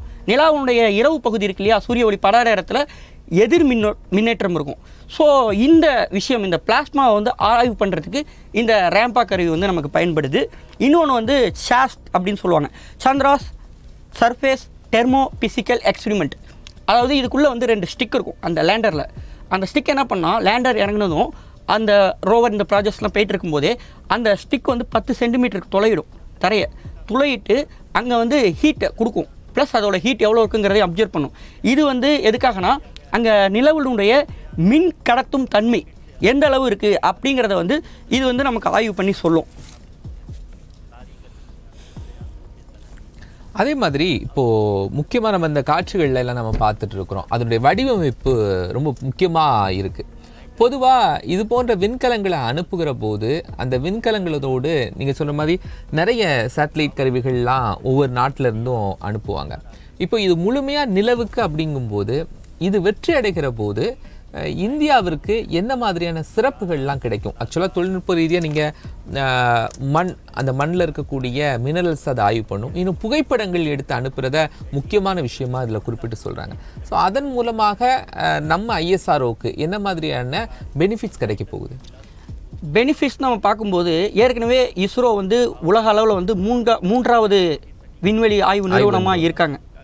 இப்போ இந்த ப்ராஜெக்ட்டுக்கு நம்ம 625 கோடி தான் செலவு பண்ணுறோன்னு சொல்லிட்டோம். ஆனால் கடந்த ஒரு 5 முதல் 8 ஆண்டுகளுக்குள்ளே நம்ம வந்து நிறைய நாட்டினுடைய சேட்டலைட்ஸ்லாம் அனுப்பியிருக்கோம், சக்ஸஸ்ஃபுல்லாக பண்ணியிருக்கோம்.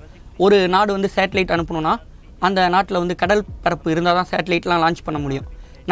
நம்ம நிறைய நாடுகள், சில நாடுகள் கடற்பரப்பே இல்லாத நாடுகள்லாம் இருக்குது. சில யூரோப்பியன் கண்ட்ரிஸ், எந்த நாடு வந்து குறைவான செலவில் ஃபெயிலியர்ஸ் இல்லாமல், சில நாடுகள் ஃபெயிலியர்ஸோடு பண்ணலாம், சில நாடுகள் வந்து அதிகமான காஸ்ட் பண்ணலாம். அந்த மாதிரி நாடுகளுக்கு தான் இந்த சேட்டலைட் அனுப்புகிற அந்த இதை கொடுப்பாங்க, ஆர்டரை. ஸோ இஸ்ரோ வந்து இந்த மாதிரியான ஆர்டர்ஸ் மூலமாக மட்டுமே 1500 கோடி கிட்ட அவங்களுக்கு வந்து இது கிடச்சிருக்கு.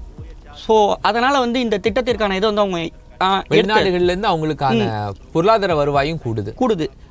இப்போ நம்மளுடைய இந்த இது வந்து நம்மளுடைய மொத்த விண்வெளி இதில் வந்து $6 பில்லியன் நம்மளுடைய பங்களிப்பு. இது கணிசமான அளவுக்கு உயரும். நம்ம சில நாடுகளுக்கு வந்து காஸ்ட்டே இல்லாமலும் சேட்டலைட் அனுப்பி தரோம். நேபாள், பூட்டான், இந்த நாடுகள்லாம் ரொம்ப ஏழ்மையான நாடுகள், இந்த நம்ம கிட்ட இருக்கக்கூடிய நாடுகள். இந்த நாடுகளுக்கு வந்து நம்ம வந்து சேட்டலைட் ஃப்ரீயாகவும் பண்ணி கொடுத்துட்டு இருக்கோம். நிறைய விஷயம் அந்த மாதிரி பண்ணியிருக்கோம். ஆஃப்ரிக்காவில் இருக்கக்கூடிய ஒரு சில நாடுகளுக்கு கூட நம்ம இந்த சர்வீஸ் பண்ணியிருக்கோம். ஸோ இந்த திட்டம் சக்ஸஸ் ஆனிச்சுன்னா உலக அளவில் பல நாடுகளும் இதை பார்த்து ஃபஸ்ட்டு வியப்பாங்க. இவ்வளோ குறைவான பட்ஜெட்டில் வந்து இதை சக்ஸஸ்ஃபுல்லாக நம்ம பண்ணது. இந்த மாதிரி சேட்டலைட் இந்தியாவுடைய நம்பகத்தன்மை வந்து விண்வெளித்துறையில் கணிசமான அளவில் அறிவியல் துறையிலேயே ஒரு பெரிய பேர் எடுத்து கொடுக்கும். இந்தியா வந்து நம்பர் 2க்கு வரதுக்கான வாய்ப்பு ஏற்படும். ஏன்னா ரஷ்யா நிறையா விண்வெளித்துறையில் கண்டுபிடிச்சிருக்காங்க. உலகின் முதல் நாடாக ரஷ்யா தான் விண்வெளி துறையில் வந்து முதல்ல இப்படி ஒரு துறையை அவங்க தான் உருவாக்குனாங்க. ஆனால் சோவியத் யூனியனாக இருந்தப்போ தான் அவங்களால பெரிய சாதனைகள் எதையும் பண்ண முடிஞ்சிருக்கு. நம்ம பார்த்துருப்போம், இந்த முயற்சியை அவங்க எடுக்கிறதுக்கே 47 ஆண்டுகள் ஆயிருக்கு. லூனார் 24 to லூனார் 25 ஜஸ்ட்டு அவங்களுக்கு ஒரு பெரிய பிரேக் ஆயிடுச்சு. 90 சோவியத் யூனியன் உடஞ்சப்பயே நிறைய விஞ்ஞானிகள் பல நாடுகளில் வந்து செதறி போயிட்டாங்க.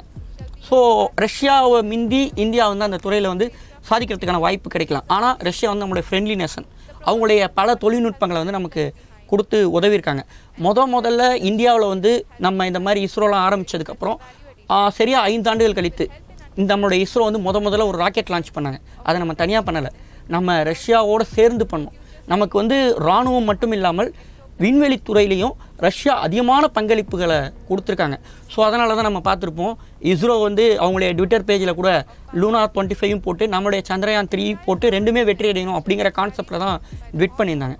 ஸோ மேற்குலக நாடுகள் மத்தியிலையும் சரி, மிடில் ஈஸ்டில் இருக்கக்கூடிய நாடுகள் மத்தியிலையும் சரி, நம்முடைய விண்வெளி துறையினுடைய நம்பகத்தன்மை அதிகரிக்கும். நிறைய சேட்டலைட்ஸ் மூலமாகவே நமக்கான அந்த ஏர்னிங்ஸ்லாம் கிடைக்கலாம். ஏற்கனவே நமக்கு சந்திராயன் 2 ப்ராஜெக்ட் ஃபெயிலியர் ஆன மாதிரி ரஷ்யாவுடைய லூனா ப்ராஜெக்டும் ஃபெயிலியர் ஆச்சுது. ஸோ ரெண்டுமே ஒரே காரணத்தினால தானே? அதான் ஒரே காரணம் தான். ஆனால் வந்து நம்மளோட இதில் வந்து கடைசி நேரத்தில் வந்து இந்த உந்து விசை மட்டும் இல்லாமல் அதனுடைய சென்சார்லேயும் சில குளறுபடிகள் ஏற்பட்டுச்சு. அது சில விஷயங்களை பேராமீட்டர்ஸ் வந்து கரெக்டாக ஒர்க் ஆகாமல் இருந்துச்சு. இவங்க வந்து ஆர்பிட் சேஞ்ச் பண்ணுறப்பயே நம்ம போன அளவுக்கு ரஷ்யா வந்து போகலை.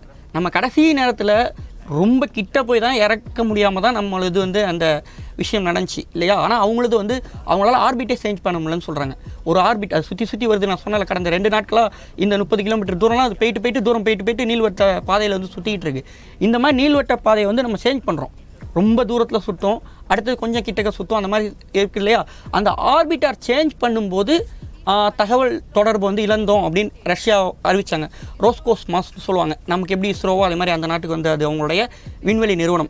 அவங்க வந்து சரியாக கடந்த சனிக்கிழமை காலையில் 4 மணிக்கெல்லாம் எங்களுடைய அந்த லூனா 25 வந்து தகவல் தொடர்பை இழந்துருச்சு, நாங்கள் திருப்பி தகவல் தொடர்புக்குள்ளே கொண்டு வரதுக்கு வந்து முயற்சிகள் எடுத்துக்கிட்டு இருக்கோம் அப்படின்னு சொன்னாங்க. அதன் பிறகு 2 அறிக்கை தான் இதில் அவங்க மொத்தமாக வெளியிட்டாங்க. 2வது அறிக்கையிலேயே அவங்க சொல்லிட்டாங்க, அந்த எந்த இடத்துல இருக்குன்னே எங்களால் கண்டுபிடிக்க முடியும், அது நிலாவை கண்ணாப்பினா சுற்றிக்கிட்டு இருக்கு. ஒரு கட்டத்துக்கு அப்புறம் வந்து அது மோதி சிதறிச்சு, நொறுங்கிடுச்சு. இது தொடர்பாக நாங்கள் வந்து விரிவான ஆய்வு நடத்துவோம், அடுத்து லூனா 26 நாங்கள் பண்ணுவோம் அப்படிங்கிற அளவுக்கு அவங்க வந்து சொல்லியிருந்தாங்க. அதே நேரத்தில் இதுக்கு முன்பு சந்திராயன் 2லேருந்து வந்த அந்த லேண்டர் கருவி எங்கே இருக்கிறது அப்படிங்கிறதையும் இது கண்டுபிடித்து விடும், அதுக்கான ஒரு தொடர்பை ஏற்படுத்தி கொண்டது அப்படிங்கிற தகவலையும் சொல்லியிருக்காங்க. இது கண்டுபிடிக்கிறதுக்கான வாய்ப்புகள் இருக்குது, வாய்ப்புகள் இல்லாமலும் போகலாம். அதை வந்து நம்ம முழுமையாக நம்ம சொல்ல முடியாது இல்லையா? இதனுடைய லைஃப் ஸ்பேன் பார்த்தோன்னா ஜஸ்ட் 15 டேஸ் தான். சிலருக்கு ஒரு சில சந்தேகங்கள் இருக்கலாம். இது வந்து 15 டேஸ் கழிச்சு அடுத்த நமக்கு வந்து நம்மளுடைய ஒரு பூமி நாளுங்கிறது வந்து நிலாவில் வந்து 14 நாட்கள். நிலவுடைய 14 நாட்கள் = பூமியோட ஒரு நாள். பூமியோட 14 நாட்கள் = நிலாவுடைய ஒரு நாள். நம்மளுடைய 14 நாட்களுக்கு வந்து அங்கே வந்து வெளிச்சம் இருக்க போகுது. இந்த வெளிச்சம் முடிஞ்சு திருப்பி 14 நாட்கள் வந்து இருட்டாக இருக்க போகுது. அதுக்கப்புறம் திருப்பி வந்து வெளிச்சம் வரும்போது இதோடைய சோலார் கருவிகள் ஒர்க் ஆகி இது இயங்க வாய்ப்பு இருக்கா அப்படிலாம் நிறைய பேர் கேட்குறாங்க. அப்போ என்னன்னா -200 டிகிரிக்கு மேலே அங்கே வந்து குளிர் நிலவ போகுது அடுத்த 14 நாட்கள். இதை நம்முடைய லேண்டரும் ரோவரும் தாங்கிறதுக்கான வாய்ப்புகள் இல்லை. அதனுடைய கருவிகள்லாம் பழுதடையலாம். ஒருவேளை ரஷ்யாவுடைய லூனா 25 சக்ஸஸ் ஆகிருந்ததுன்னா அது அடுத்த 1 இயருக்கு ஆய்வு பண்ண போகுது. அந்த மாதிரி இருட்டிலையும் அது குளிரை தாங்கி அதில் இயங்கக்கூடிய அணுசக்தியில் இயங்கக்கூடிய ஒரு இன்ஜின் அதில் இருந்துச்சு, பிரத்யேகமான இன்ஜின். அது இயங்கி அந்த 14 நாட்களும் ஒர்க் பண்ண வைக்கும். ஸோ அந்த மாதிரி ஒரு சூழல் இருந்துச்சுன்னா அவங்க தென் துருவத்தினுடைய நிறைய இடத்துக்கு கொஞ்சம் விரிவாக போகலாம். நம்மளோட இது அந்த அளவு போகுமா அப்படிங்கிறதுலாம் அது இறங்கினதுக்கு அப்புறம் தான் நமக்கு அடுத்தடுத்த இதில் தான் தெரிய வரும். அப்போது இப்போது அனுப்பியிருக்கக்கூடிய அந்த லூனா அப்படிங்கிறது, இப்போது சந்திராயன் 3 அதில் வரக்கூடிய அந்த லேண்டர் அப்படிங்கிறது ஒரு 14 நாட்கள் அதுங்கிறது தான் நம்ம மேக்ஸிமமாக அதனுடைய டிரைவிங் டைம் சொல்லலாம். அதோட லைஃப் ஸ்பேன் அந்த அளவில் தான் இருக்கும். நம்மளுடைய ஆர்பிட்டார் வந்து ரொம்ப நாள் இருக்கும். நம்மளுடைய ஆர்பிட்டார் வந்து 7 வருஷம் லைஃப் ஸ்பேன். நம்ம 2019 வந்து கடைசி அந்த சந்திரயான் 2 அந்த ஆர்பிட்டார் இருக்கு இல்லையா, அது இன்னும் 7 வருஷத்துக்கு அங்கேருந்து 2019 ஒரு லைஃப் ஸ்பேன் இருக்கும். அது சில ஆய்வுகள்லாம் நமக்கு பண்ணி தகவல் கொடுத்துட்டே இருந்துச்சு. அது அந்த அயனி மண்டல செறிவு எவ்வளோ இருக்குது அந்த விஷயங்கள்லாம் ஓரளவு நமக்கு கணிச்சு கொடுத்துக்கிட்டே இருந்துச்சு.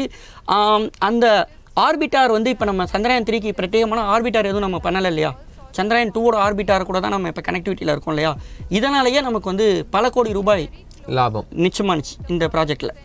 இந்த டிராவலுக்கு கிட்டத்தட்ட ஜூலை 14 இன்னைக்கு ஆகஸ்ட் 23 வரைக்கும் ஒரு டைம் டியூரேஷன் எடுத்திருக்கு. இது இவ்வளவு டைம் டியூரேஷன் அப்படிங்கிறது கண்டிப்பாக தேவைதானா, இல்லை இந்த டைம் டியூரேஷன் இருந்தால்தான் சரியான நிலவினுடைய அந்த வட்டப்பாதையில் நிறுத்த முடியுமா? நம்ம அனுப்புகிறப்ப நிலா எங்கேயோ இருக்குது, நம்ம அந்த பூமி எங்கேயோ இருக்குது, எந்த இடத்துல இருக்குன்னு நம்மளால் சொல்ல முடியாது. அது நிறையா மேத்தமெட்டிக்ஸ்லாம் பண்ணி நிலாவில் நம்ம போய் இறங்குறப்ப அங்கே வந்து வெளிச்சம் இருக்கணும். அங்கே இருட்டில் போய் இறக்கிட்டால் நம்மளுடைய ப்ராஜெக்ட் வந்து வேஸ்ட். ஸோ ஒரு வெளிச்சம் இருக்கக்கூடிய சூரிய ஒளி இருக்கக்கூடிய இடத்துல நம்ம கரெக்டான நேரத்தில் நிலாவை அடையணும். 2வது இப்போ அமெரிக்காவுடைய அப்போலோ மிஷன் அதை எடுத்துக்கிட்டால் ஒரே ஸ்ட்ரைட்டாக எங்கேயுமே சுற்றாமல் நேராக இங்கேருந்து பூமியிலேருந்து நிலாவுக்கு போயிட்டு வந்தாங்க. அதுக்கெல்லாம் முக்கியமான காரணம் வந்து எரிபொருள் சிக்கனம். நம்மளுடைய ராக்கெட் அந்த அளவுக்கு பெரிய ராக்கெட் கிடையாது. நம்ம ராக்கெட்டை விட அமெரிக்காவோடைய ராக்கெட் வந்து 20 மடங்கு எடை அதிகம். அப்படின்னா அதில் எவ்வளோ எரிபொருள் இருந்திருக்குன்னு பாருங்கள். நம்மள்ட்ட அந்த அளவு எரிபொருள் அதில் இல்லை. எதுவும் நம்ம வந்து ஒரு உந்து விசை வச்சு தான் நம்ம அதை வந்து அதுக்கிட்ட வந்து கொண்டு போயிட்டுருக்கோம். ஸோ நம்ம அந்த மாதிரி ஆர்பிட்டார் சேஞ்ச் பண்ணி தான் நம்ம இந்த அளவு பண்ண முடியும். ரஷ்யா பண்ணதும் ஒரு பவர்ஃபுல்லான ராக்கெட் மூலமாக தான் லூனா 25 வந்து அவங்க பண்ணாங்க. ஸோ அதனால் அது வந்து அவ்வளோ சீக்கிரமாக போணுச்சு. பொதுவாக இந்த ராக்கெட் அனுப்பக்கூடிய அந்த லேண்டருக்குள்ளே என்னென்ன விஷயங்கள்லாம் பொருத்தப்பட்டிருக்கும்?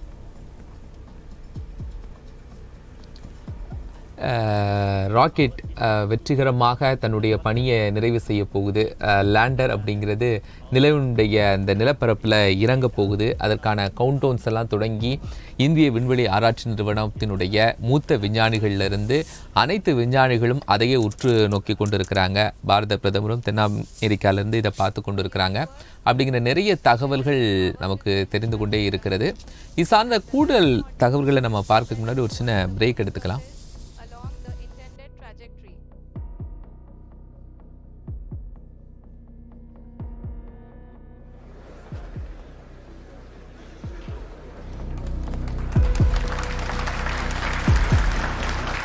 जी हाँ, अब हम देख सकते हैं रफ ब्रेकिंग फेज की शुरुआत हो चुकी है.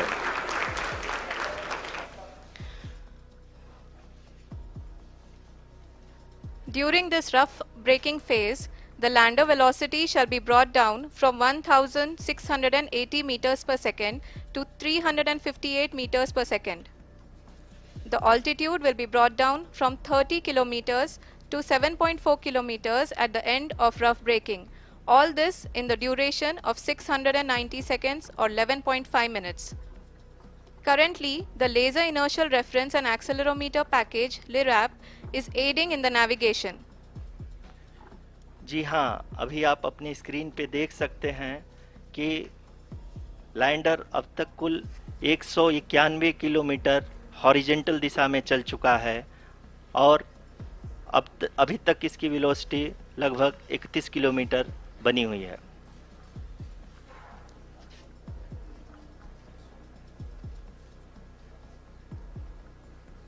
The lander module has traveled a distance of approximately 228 kilometers. The complete downrange that will be traveled during this phase shall be nearly 713.5 kilometers.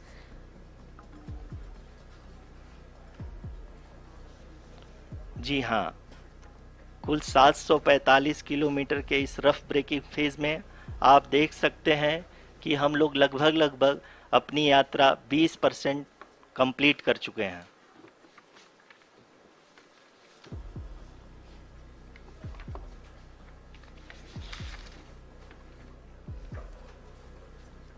Power descent की यह शुरुआत हम कह सकते हैं कि बहुत ही सटीक और सधी हुई है, जिसमें लैंडर अपने वेगमान को अनुमानित तरीके से घटा रहा है.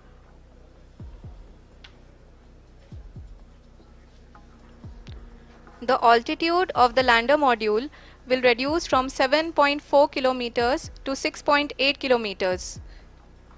During the next phase, which is going to be the attitude hold phase. We can currently see that the altitude of the lander module is nearly 31 kilometers.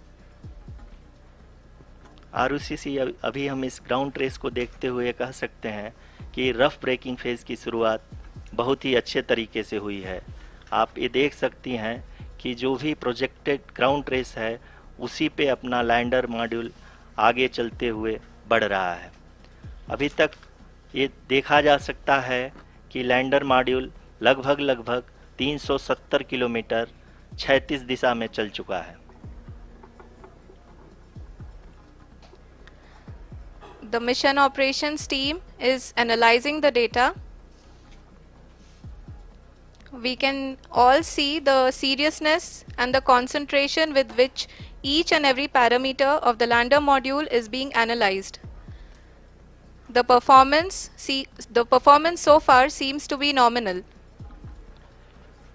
जी आरुषि, चूंकि एएलएस एक्टिवेट किया जा चुका है इसलिए ग्राउंड से कोई कमांडिंग नहीं की जा रही है. इस दौरान आपके स्क्रीन पे सारे डेटा इसरो के डीप स्पेस नेटवर्क से रियल टाइम में आ रहे हैं। इस मिशन में सेकेंड और थर्ड ऑर्डर गाइडेंस पॉलिनोमियल का प्रयोग हुआ है, जो कि इनर्शियल थ्रस्ट और एंगल के हमेशा सुनिश्चित करेगा। During the entire descent, there is no ground intervention as the ALS has taken charge. The preparation for today's event had started nearly 48 hours before, wherein various pre-selections and uplinking of parameters were done. We can see that the vertical velocity of the lander module has been brought down. It is continuously coming down. And the ALS had already been initiated 1 hour before the scheduled time of the power descent start. Following this, the throttleable engine electronics module, the TECM, was switched on and lander was oriented to the favorable attitude. जी हाँ, आप अपने screen पे देख सकते हैं कि lander module जिसकी शुरुआत में वेलोसिटी 1680 मीटर पर सेकंड थी, लगभग 1150 मीटर पर सेकंड हो चुकी है, जो कि एक बहुत ही मैजेस्टिक शुरुआत कही जा सकती है इस रफ ब्रेकिंग फेज के लिए।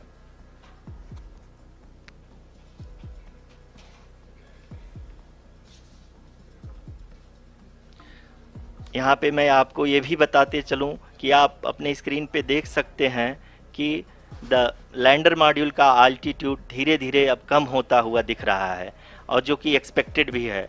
अभी हम बात करें करंट आल्टीट्यूड की, तो जो कि 28.6 किलोमीटर के आसपास है। आप स्क्रीन पर ये भी देख सकते हैं Chandrayaan 3 lander imager display. The lander imager is continuously taking photographs of the moon surface, and that is also being streamed here. Currently the horizontal velocity has been brought down and the distance traveled is 574 kilometers. The current altitude is 27 kilometers as can be seen on the screen. जी हाँ, करीब करीब अपने आधे सफ़र को पूरा करते हुए इस रफ ब्रेकिंग फेज में लैंडर बहुत ही आगे की तरफ बढ़ते हुए अपनी ऊंचाई को घटा रहा है। अगर अब बात करें तो लैंडर की ऊंचाई चंद्रमा के सतह से लगभग 27 किलोमीटर से नीचे हो चुकी है, करीब करीब 26.7 किलोमीटर के आसपास है। The next phase after the rough braking phase is the attitude hold phase, which will be for a duration of nearly 10 seconds. The lander will be oriented such that both the altimeters will be looking exactly towards the moon's surface. At the end of this attitude hold phase, height measurement update to navigation system will be given from the laser and car band altimeters. Currently we are in the middle of the rough braking phase. जी हाँ, अगर हम ध्यान से देखें तो लगभग 8 minute की यात्रा के बाद लैंडर अपनी हॉरिजेंटल वेलोसिटी को लगातार कम करते हुए अपनी ऊंचाई, अभी की ऊंचाई के समय 24 किलोमीटर की ऊंचाई प्राप्त कर चुका है।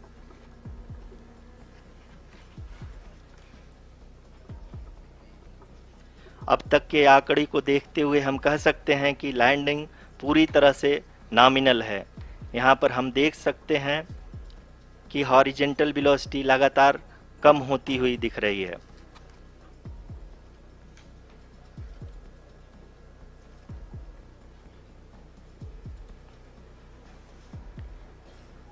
The altitude of lander from ground is currently 22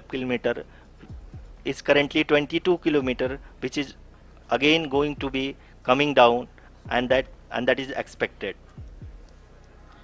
For the viewers who have joined now, we are in the power descent phase, and we are in the rough braking phase, which is the first phase of the power descent. We have currently traveled a downrange of 697 kilometers, and the downrange that has to be traveled during this phase is 713.5 kilometers. जी हाँ, अभी आप देख सकते हैं कि lander की horizontal velocity लगभग 720 metre प्रति सेकंड हो गई है। लगभग हम ये कह सकते हैं कि 900 मीटर प्रति सेकंड वेलोसिटी को कम किया जा चुका है।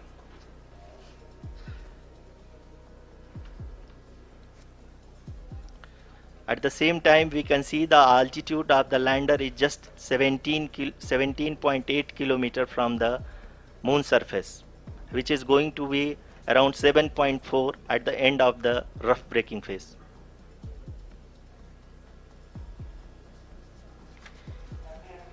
इस फेज के बाद हम जाएंगे towards the attitude hold phase, where we will be expecting sensor update from the laser and car band altimeters.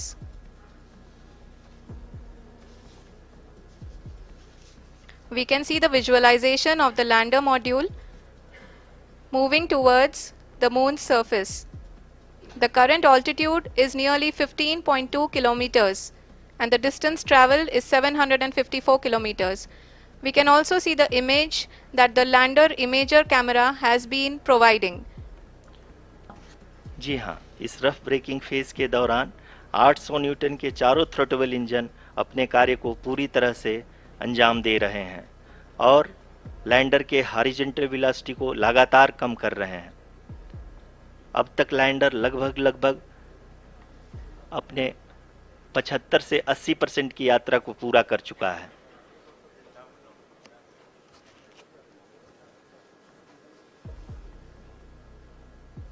After the rough braking and the attitude hold phase, we shall be having the fine braking phase, which will continue for nearly 3 minutes. The whole phase is being driven by the autonomous landing sequencer and there is no intervention from ground.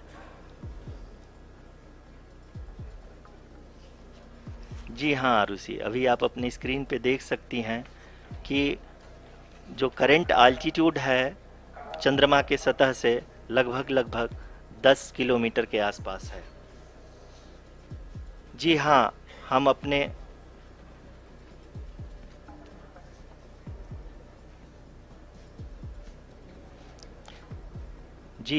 हमारे प्रधानमंत्री जी श्री नरेंद्र मोदी जी हम सभी का उत्साहवर्धन करने के लिए दक्षिणी अफ्रीका के जोहानसबर्ग से जुड़ गए हैं।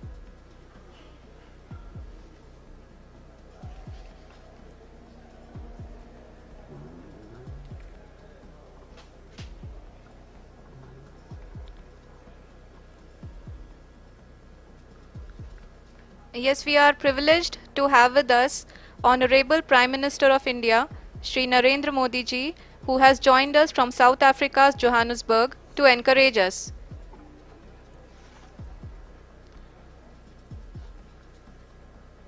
जी हाँ, आप ये देख सकते हैं एल्टीट्यूड होल्ड फेस भी बहुत ही आसानी से लैंडर फेस ने पार कर लिया है और अब फाइन ब्रेकिंग की शुरुआत हो चुकी है। अभी हम ये देख सकते हैं कि लैंडर की ऊंचाई लगभग 5.6 किलोमीटर है, जो कि इस फेज के उपरांत लगभग 800 मीटर हो जाएगी।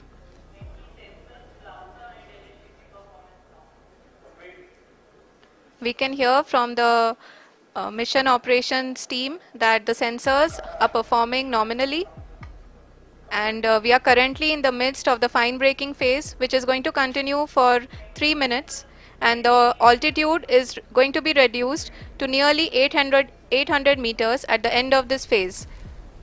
சரித்திரம் படைக்க இருக்கும் சந்திராயன் 3 இன்னும் சற்று நேரத்தில் தன்னுடைய இலக்கை எட்ட இருக்கிறது. இதுவரை மிகவும் பெரும் எதிர்பார்ப்போடு இருந்த சந்திராயன் 3 விண்கலத்தினுடைய விக்ரம் லேண்டர் இன்னும் ஒரு சில நிமிடங்களில் நிலவினுடைய புவியில் இறங்கு போகிறது. அதனுடைய வேகம் படிப்படியாக குறைந்து கொண்டிருக்கிறது.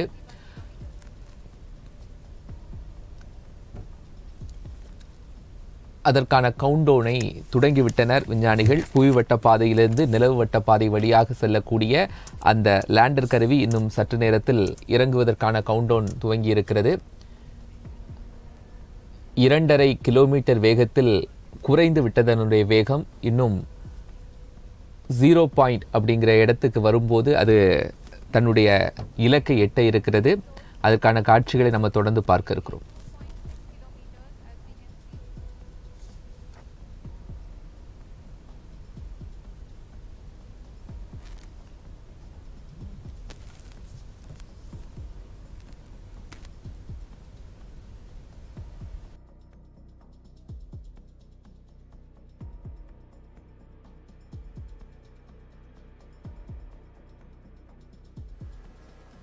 जी हाँ, अभी आप देख सकते हैं कि लैंडर की ऊंचाई लगभग 1 किलोमीटर के आसपास है।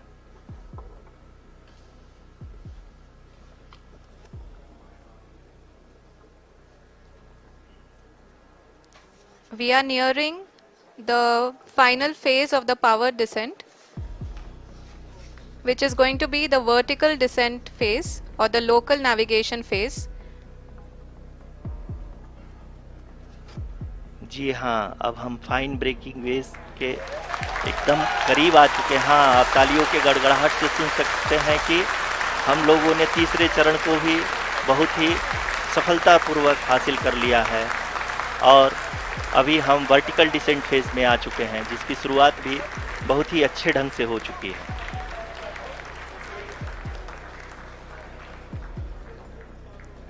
Lot of applause indicates that till now the performance has been nominal. We are in the vertical descent phase 1. The altitude is being brought down from 800 meters and we are nearing and approaching the lunar surface. जी, आप अपने screen पे देख सकते हैं कि lander का height लगातार कम होता जा रहा है। इस समय हम लैंडिंग साइट के जस्ट ऊपर हैं और इस समय इसकी ऊंचाई लगभग 600 मीटर के आसपास है। इस फेज के दौरान लगभग 150 मीटर के ऊंचाई पे पहुंचने के बाद लैंडर अगेन लगभग 20 से 22 सेकंड के लिए हॉवरिंग करेगा। We are above the landing site. The horizontal as well as the vertical velocity is now being constantly reduced.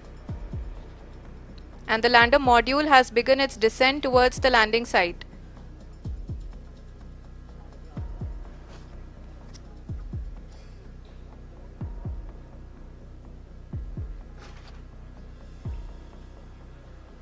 जी हाँ, आप अपने स्क्रीन पे देख सकते हैं ये जो पथ निर्धारित किया गया है, लैंडर पूरी तरह से उसी को ही फॉलो कर रहा है।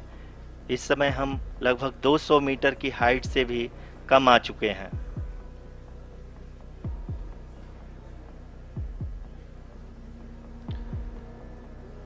अब हम ये देख सकते हैं कि हम लगभग 150 मीटर की ऊंचाई पे हैं चंद्रमा के सतह से।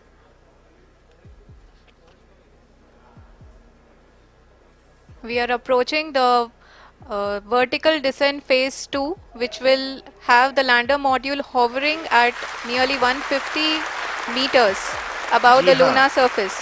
जी हाँ, आप इस तालियों के गड़गड़ाहट को सुन सकते हैं, जो कि सेकेंड हैवरिक फेज के कंप्लीट होने के बाद इन सारे वैज्ञानिकों के द्वारा की जा रही है।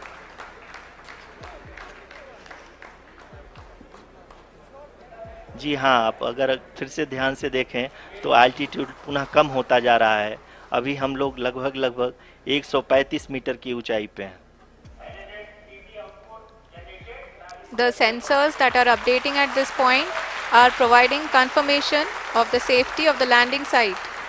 As expected, the retargeting is going on and this is a very good signature for the lander. अभी आप ये देख सकते हैं कि लैंडर की ऊंचाई लगभग 65 मीटर के आसपास बची हुई है।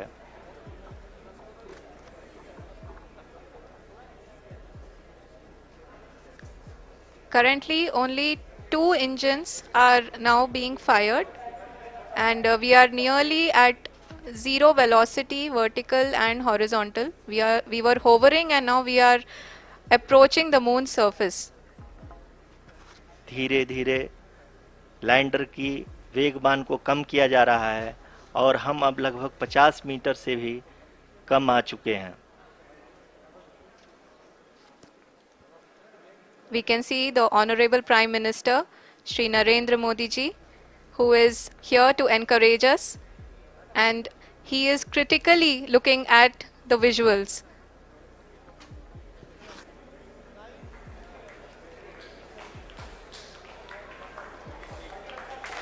जी हाँ, आप अपनी स्क्रीन पे देख सकते हैं कि हम lander module People are applauding. Let Lander us all module wait to hear from the Secretary Department of Space and Chairman ISRO, Shri S. Somnath. Lander module पूरी तरह से सेफली और सॉफ्टली चंद्रमा के सतह पे लैंड हो चुका है। ये हम लोगों के लिए बहुत ही गर्व की बात है। हिंदी में एक कहावत है कि चंदा मामा दूर के, लेकिन अब हम ये कह सकते हैं कि चंदा मामा अपने घर के। बहुत ही उम्दा. The hard work of the entire ISRO community has come to fruition.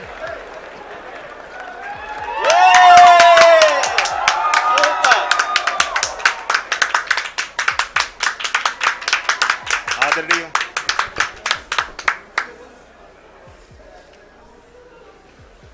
आदरणीय प्रधानमंत्री जी, नमस्कार. Sir, we have achieved soft landing on the moon. India is on the moon. Sir, I request our Honorable Prime Minister to address us and bless us. Thank you, sir.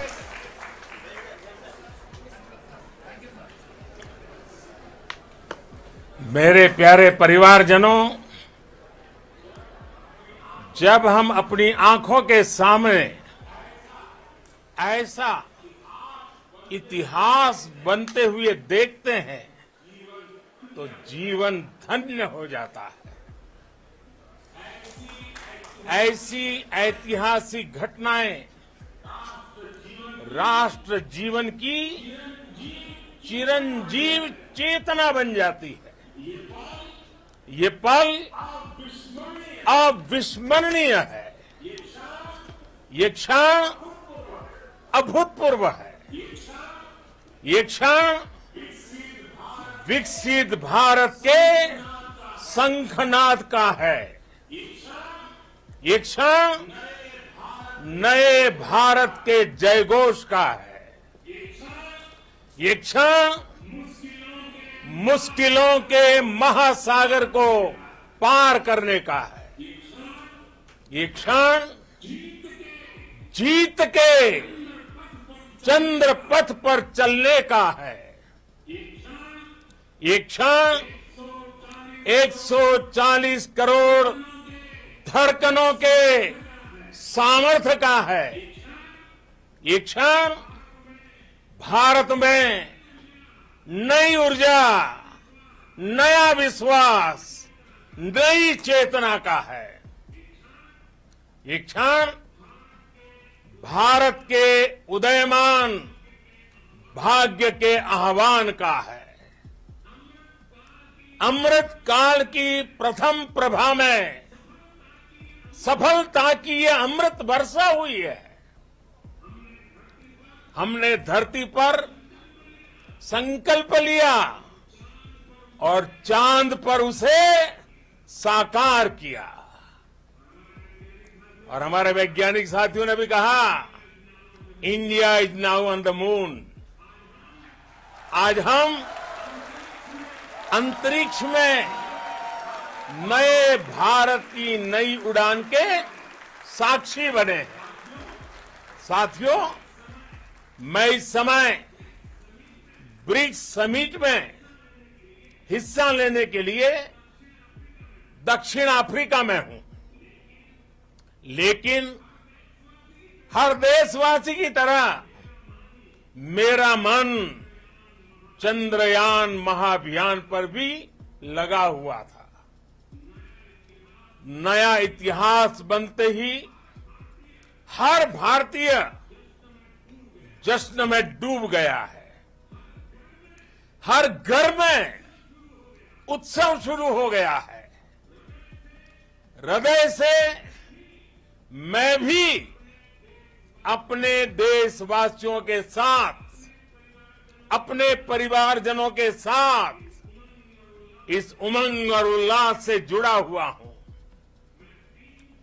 मैं team Chandrayaan को, इसरो को और देश के सभी वैज्ञानिकों को जी जान से बहुत बहुत बधाई देता हूं, जिन्होंने इस पल के लिए वर्षों तक इतना परिश्रम किया है, उत्साह, उमंग, आनंद और भावुकता से भरे इस अद्भुत पल के लिए मैं 140 करोड़ देशवासियों को भी कोटि कोटि बधाइयां देता हूं।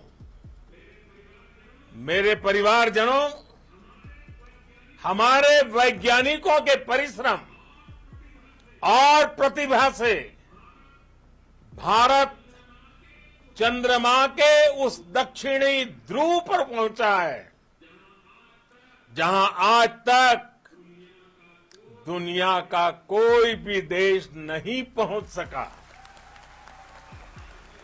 अब आज के बाद से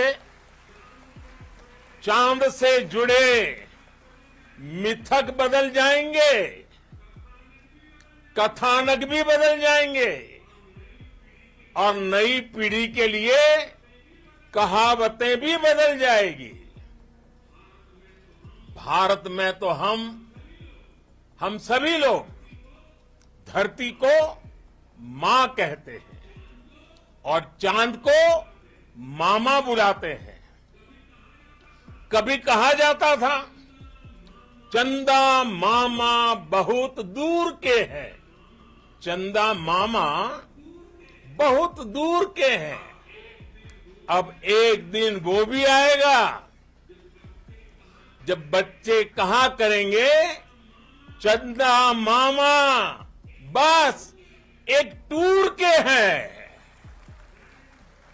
Friends, on this joyous occasion, I would like to address all the people of the world, the people of every country and region. India's successful moon mission is not just India's alone. This is a year in which the world is witnessing India's G20 presidency. Our approach of one earth, one family, one future is resonating across the globe. This human-centric approach that we present and that we represent has been welcomed universally. Our moon mission is also based on the same human-centric approach. Therefore, this success belongs to all of humanity, and it will help moon missions by other countries in the future.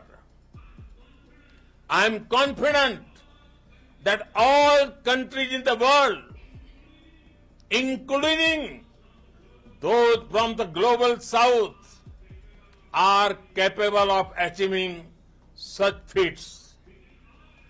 We can all aspire for the moon and beyond. मेरे परिवारजनों, चंद्रयान महाअभियान की ये उपलब्धि भारत की उड़ान को चंद्रमा की कक्षाओं से आगे जाएगी। हम हमारे सौर मंडल की सीमाओं का सामर्थ्य परखेंगे और मानव के लिए ब्रह्मांड की अनेक संभावनाओं को साकार करने के लिए भी जरूर काम करेंगे। हमने भविष्य के लिए कई बड़े और महत्वाकांक्षी लक्ष्य तय किए हैं। जल्द ही सूर्य के विस्तृत अध्ययन के लिए ISRO Aditya L1 mission launch करने जा रहा है।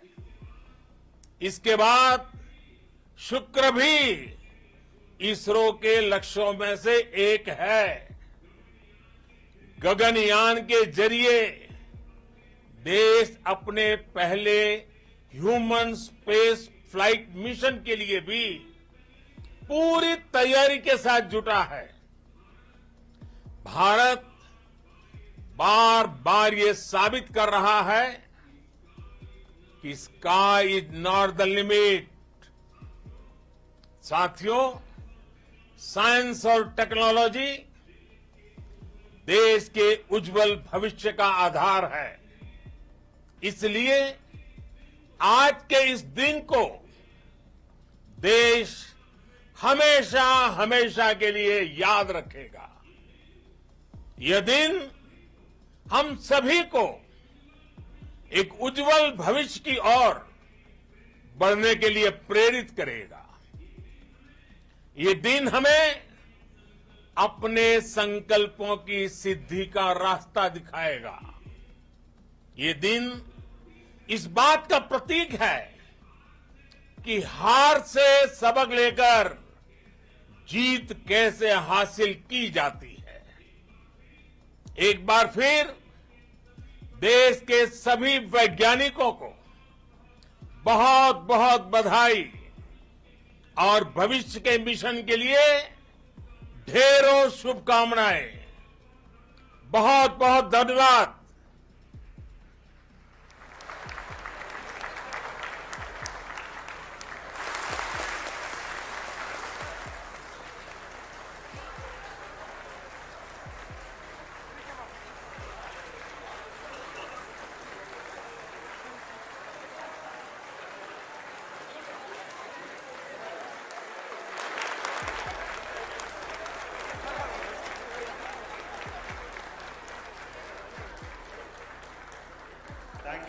Thank you, Adharaniya Pradhan Mantri ji, for being part of our journey to this success.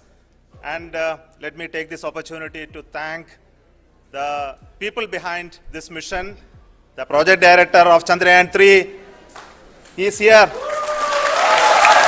Veera Muthuvel, congratulations to you. The associate project director, Kalpana, and the mission operations director, Srikanth. And the satellite was built at your Rao Satellite Center, Shankar and the director.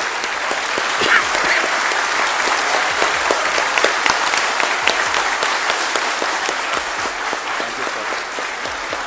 Hello.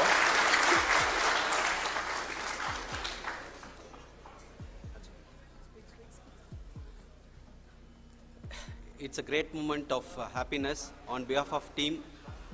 It gives me immense satisfaction on achieving this goal as a project director of this mission. Three வெற்றி என இஸ்ரோ தலைவர் சோம்நாத் அறிவித்திருக்கிறார். Vikram lander நிலவினுடைய தென் துருவத்தில் வெற்றிகரமாக தரையிறங்கியதை அடுத்து அதிலிருந்த rover கருவியும் நிலவில் தடம் பதித்திருக்கிறது. And we became the first country to go to the near to the south pole of the moon.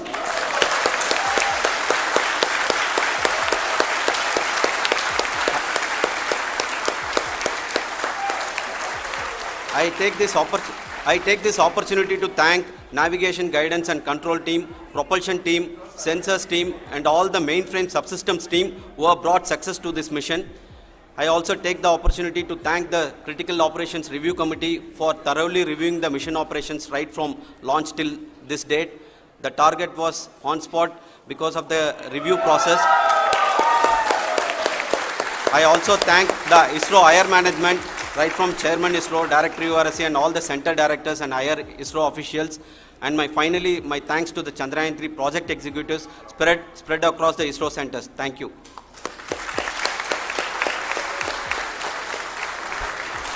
Mission Director Srikanth. It gives me an immense pleasure to be part of Chandrayaan 3 and acting as Mission Director. I would like to thank each and every team member who has supported in carrying out all the mission operations flawlessly, and I would like to thank my senior management, Chairman ISRO, Director URSC, my senior colleagues and my team members for carrying out and supporting all the things carrying out in a proper way. Thank you very much. Associate Project Director Kalpana. Good evening to all. This will remain the most memorable and the happiest moment for all of us, for our team Chandrayaan 3. We have achieved our goal flawlessly. From the day we started rebuilding our spacecraft after Chandrayaan 2 experience, it has been breathe in, breathe out Chandrayaan 3 for our team. And starting from the reconfiguration to all the special tests and the simulations we have conducted meticulously, and this has been possible only because of our immense effort from our Chandrayaan 3 team, and of course with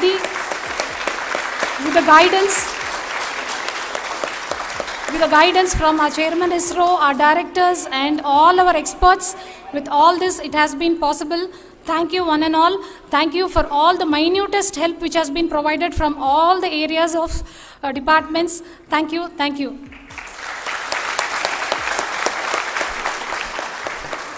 Now, Chandrayaan 3 is a result of the work done by thousands of scientists, engineers, our staff and industries and support team across ISRO and other places, other institutions.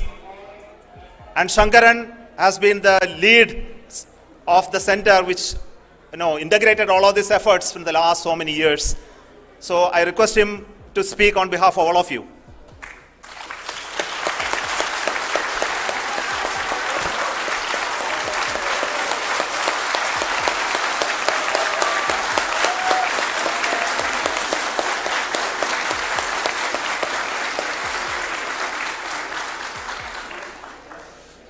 Thank you very much for the affection that has been displayed today now.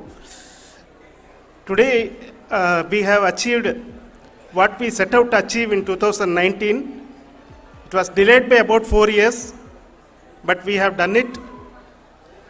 When Chandrayaan 3 was launched, after the separation of the spacecraft from launch vehicle, I said, I will speak the rest of the things after the soft landing. So here I will take a couple of minutes to tell the tremendous amount of effort that has been put in by the entire project team. When I say project team, it is not just only the project director and associate project director. Of course, they are the face of the project. They have been living, sleeping, eating, breathing Chandrayaan for the last 4 years. They have been supported by such a large number of people, particularly in the navigation, guidance and control area, propulsion system. This area, the amount of effort that has been put by people, the number of simulations that have been done, the number of reviews they have gone through, the amount of criticism they faced and overcome that. It is, as a person who has been watching this for the last 4 years along with them, my heart goes out for them. The amount of effort is tremendous. That is what ISRO is all about. That is what our organization has taught us to do. Now today this success has put us even more higher responsibility, as the Honorable Prime Minister was telling, because we have set the bar now so high. Nothing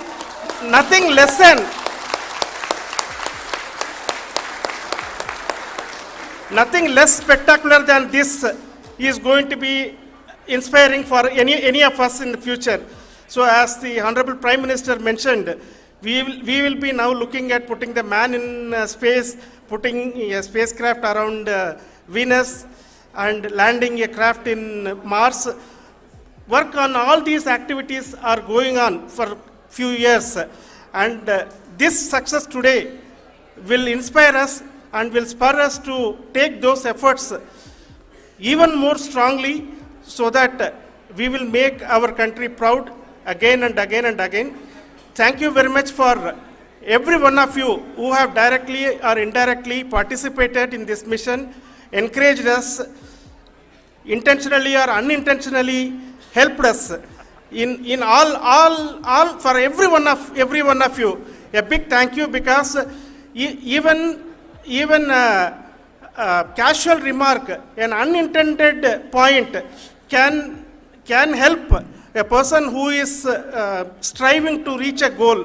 The person who is making that remark may not have meant it that way, but sometimes it can ignite that's why I said that even unintended help is very, very, very welcome, and we are very, very thankful for that.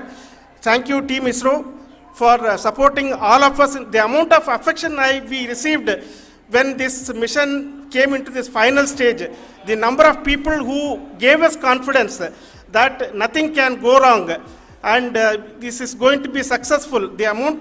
In fact, I was not that much confident because we have seen a couple of times issues, because I know very well as a person who has been doing in this domain for 36 years, I know there are thousands of things.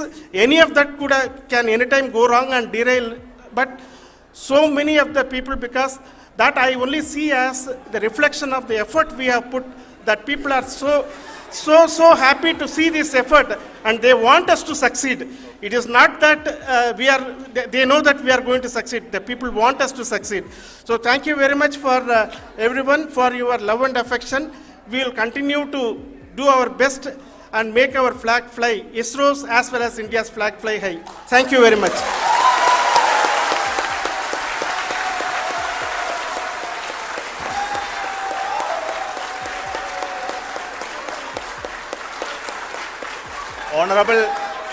Honorable Prime Minister called me and conveyed his greetings to each one of you and your family for the wonderful work you did in ISRO.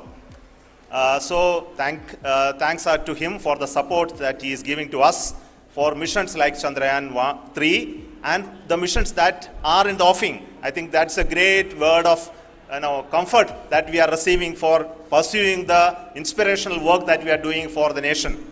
I want to tell you, and I want to thank you also for each and everyone who prayed with us in the last many days, who wanted this success to happen in ISRO. I thank all those people all around the country and maybe beyond the country for their blessings and wishes and affection that he has given to each one of us for doing this work for the last so many years. I want to specifically thank some senior people who have been standing with us, especially the name of Kiran Kumar sir and Mr. Kamalakar, Sri Koteshwar Rao. They have been helping so much. They were part of the team to help them to get the confidence and get the reviews done to ensure that nothing goes with any mistakes.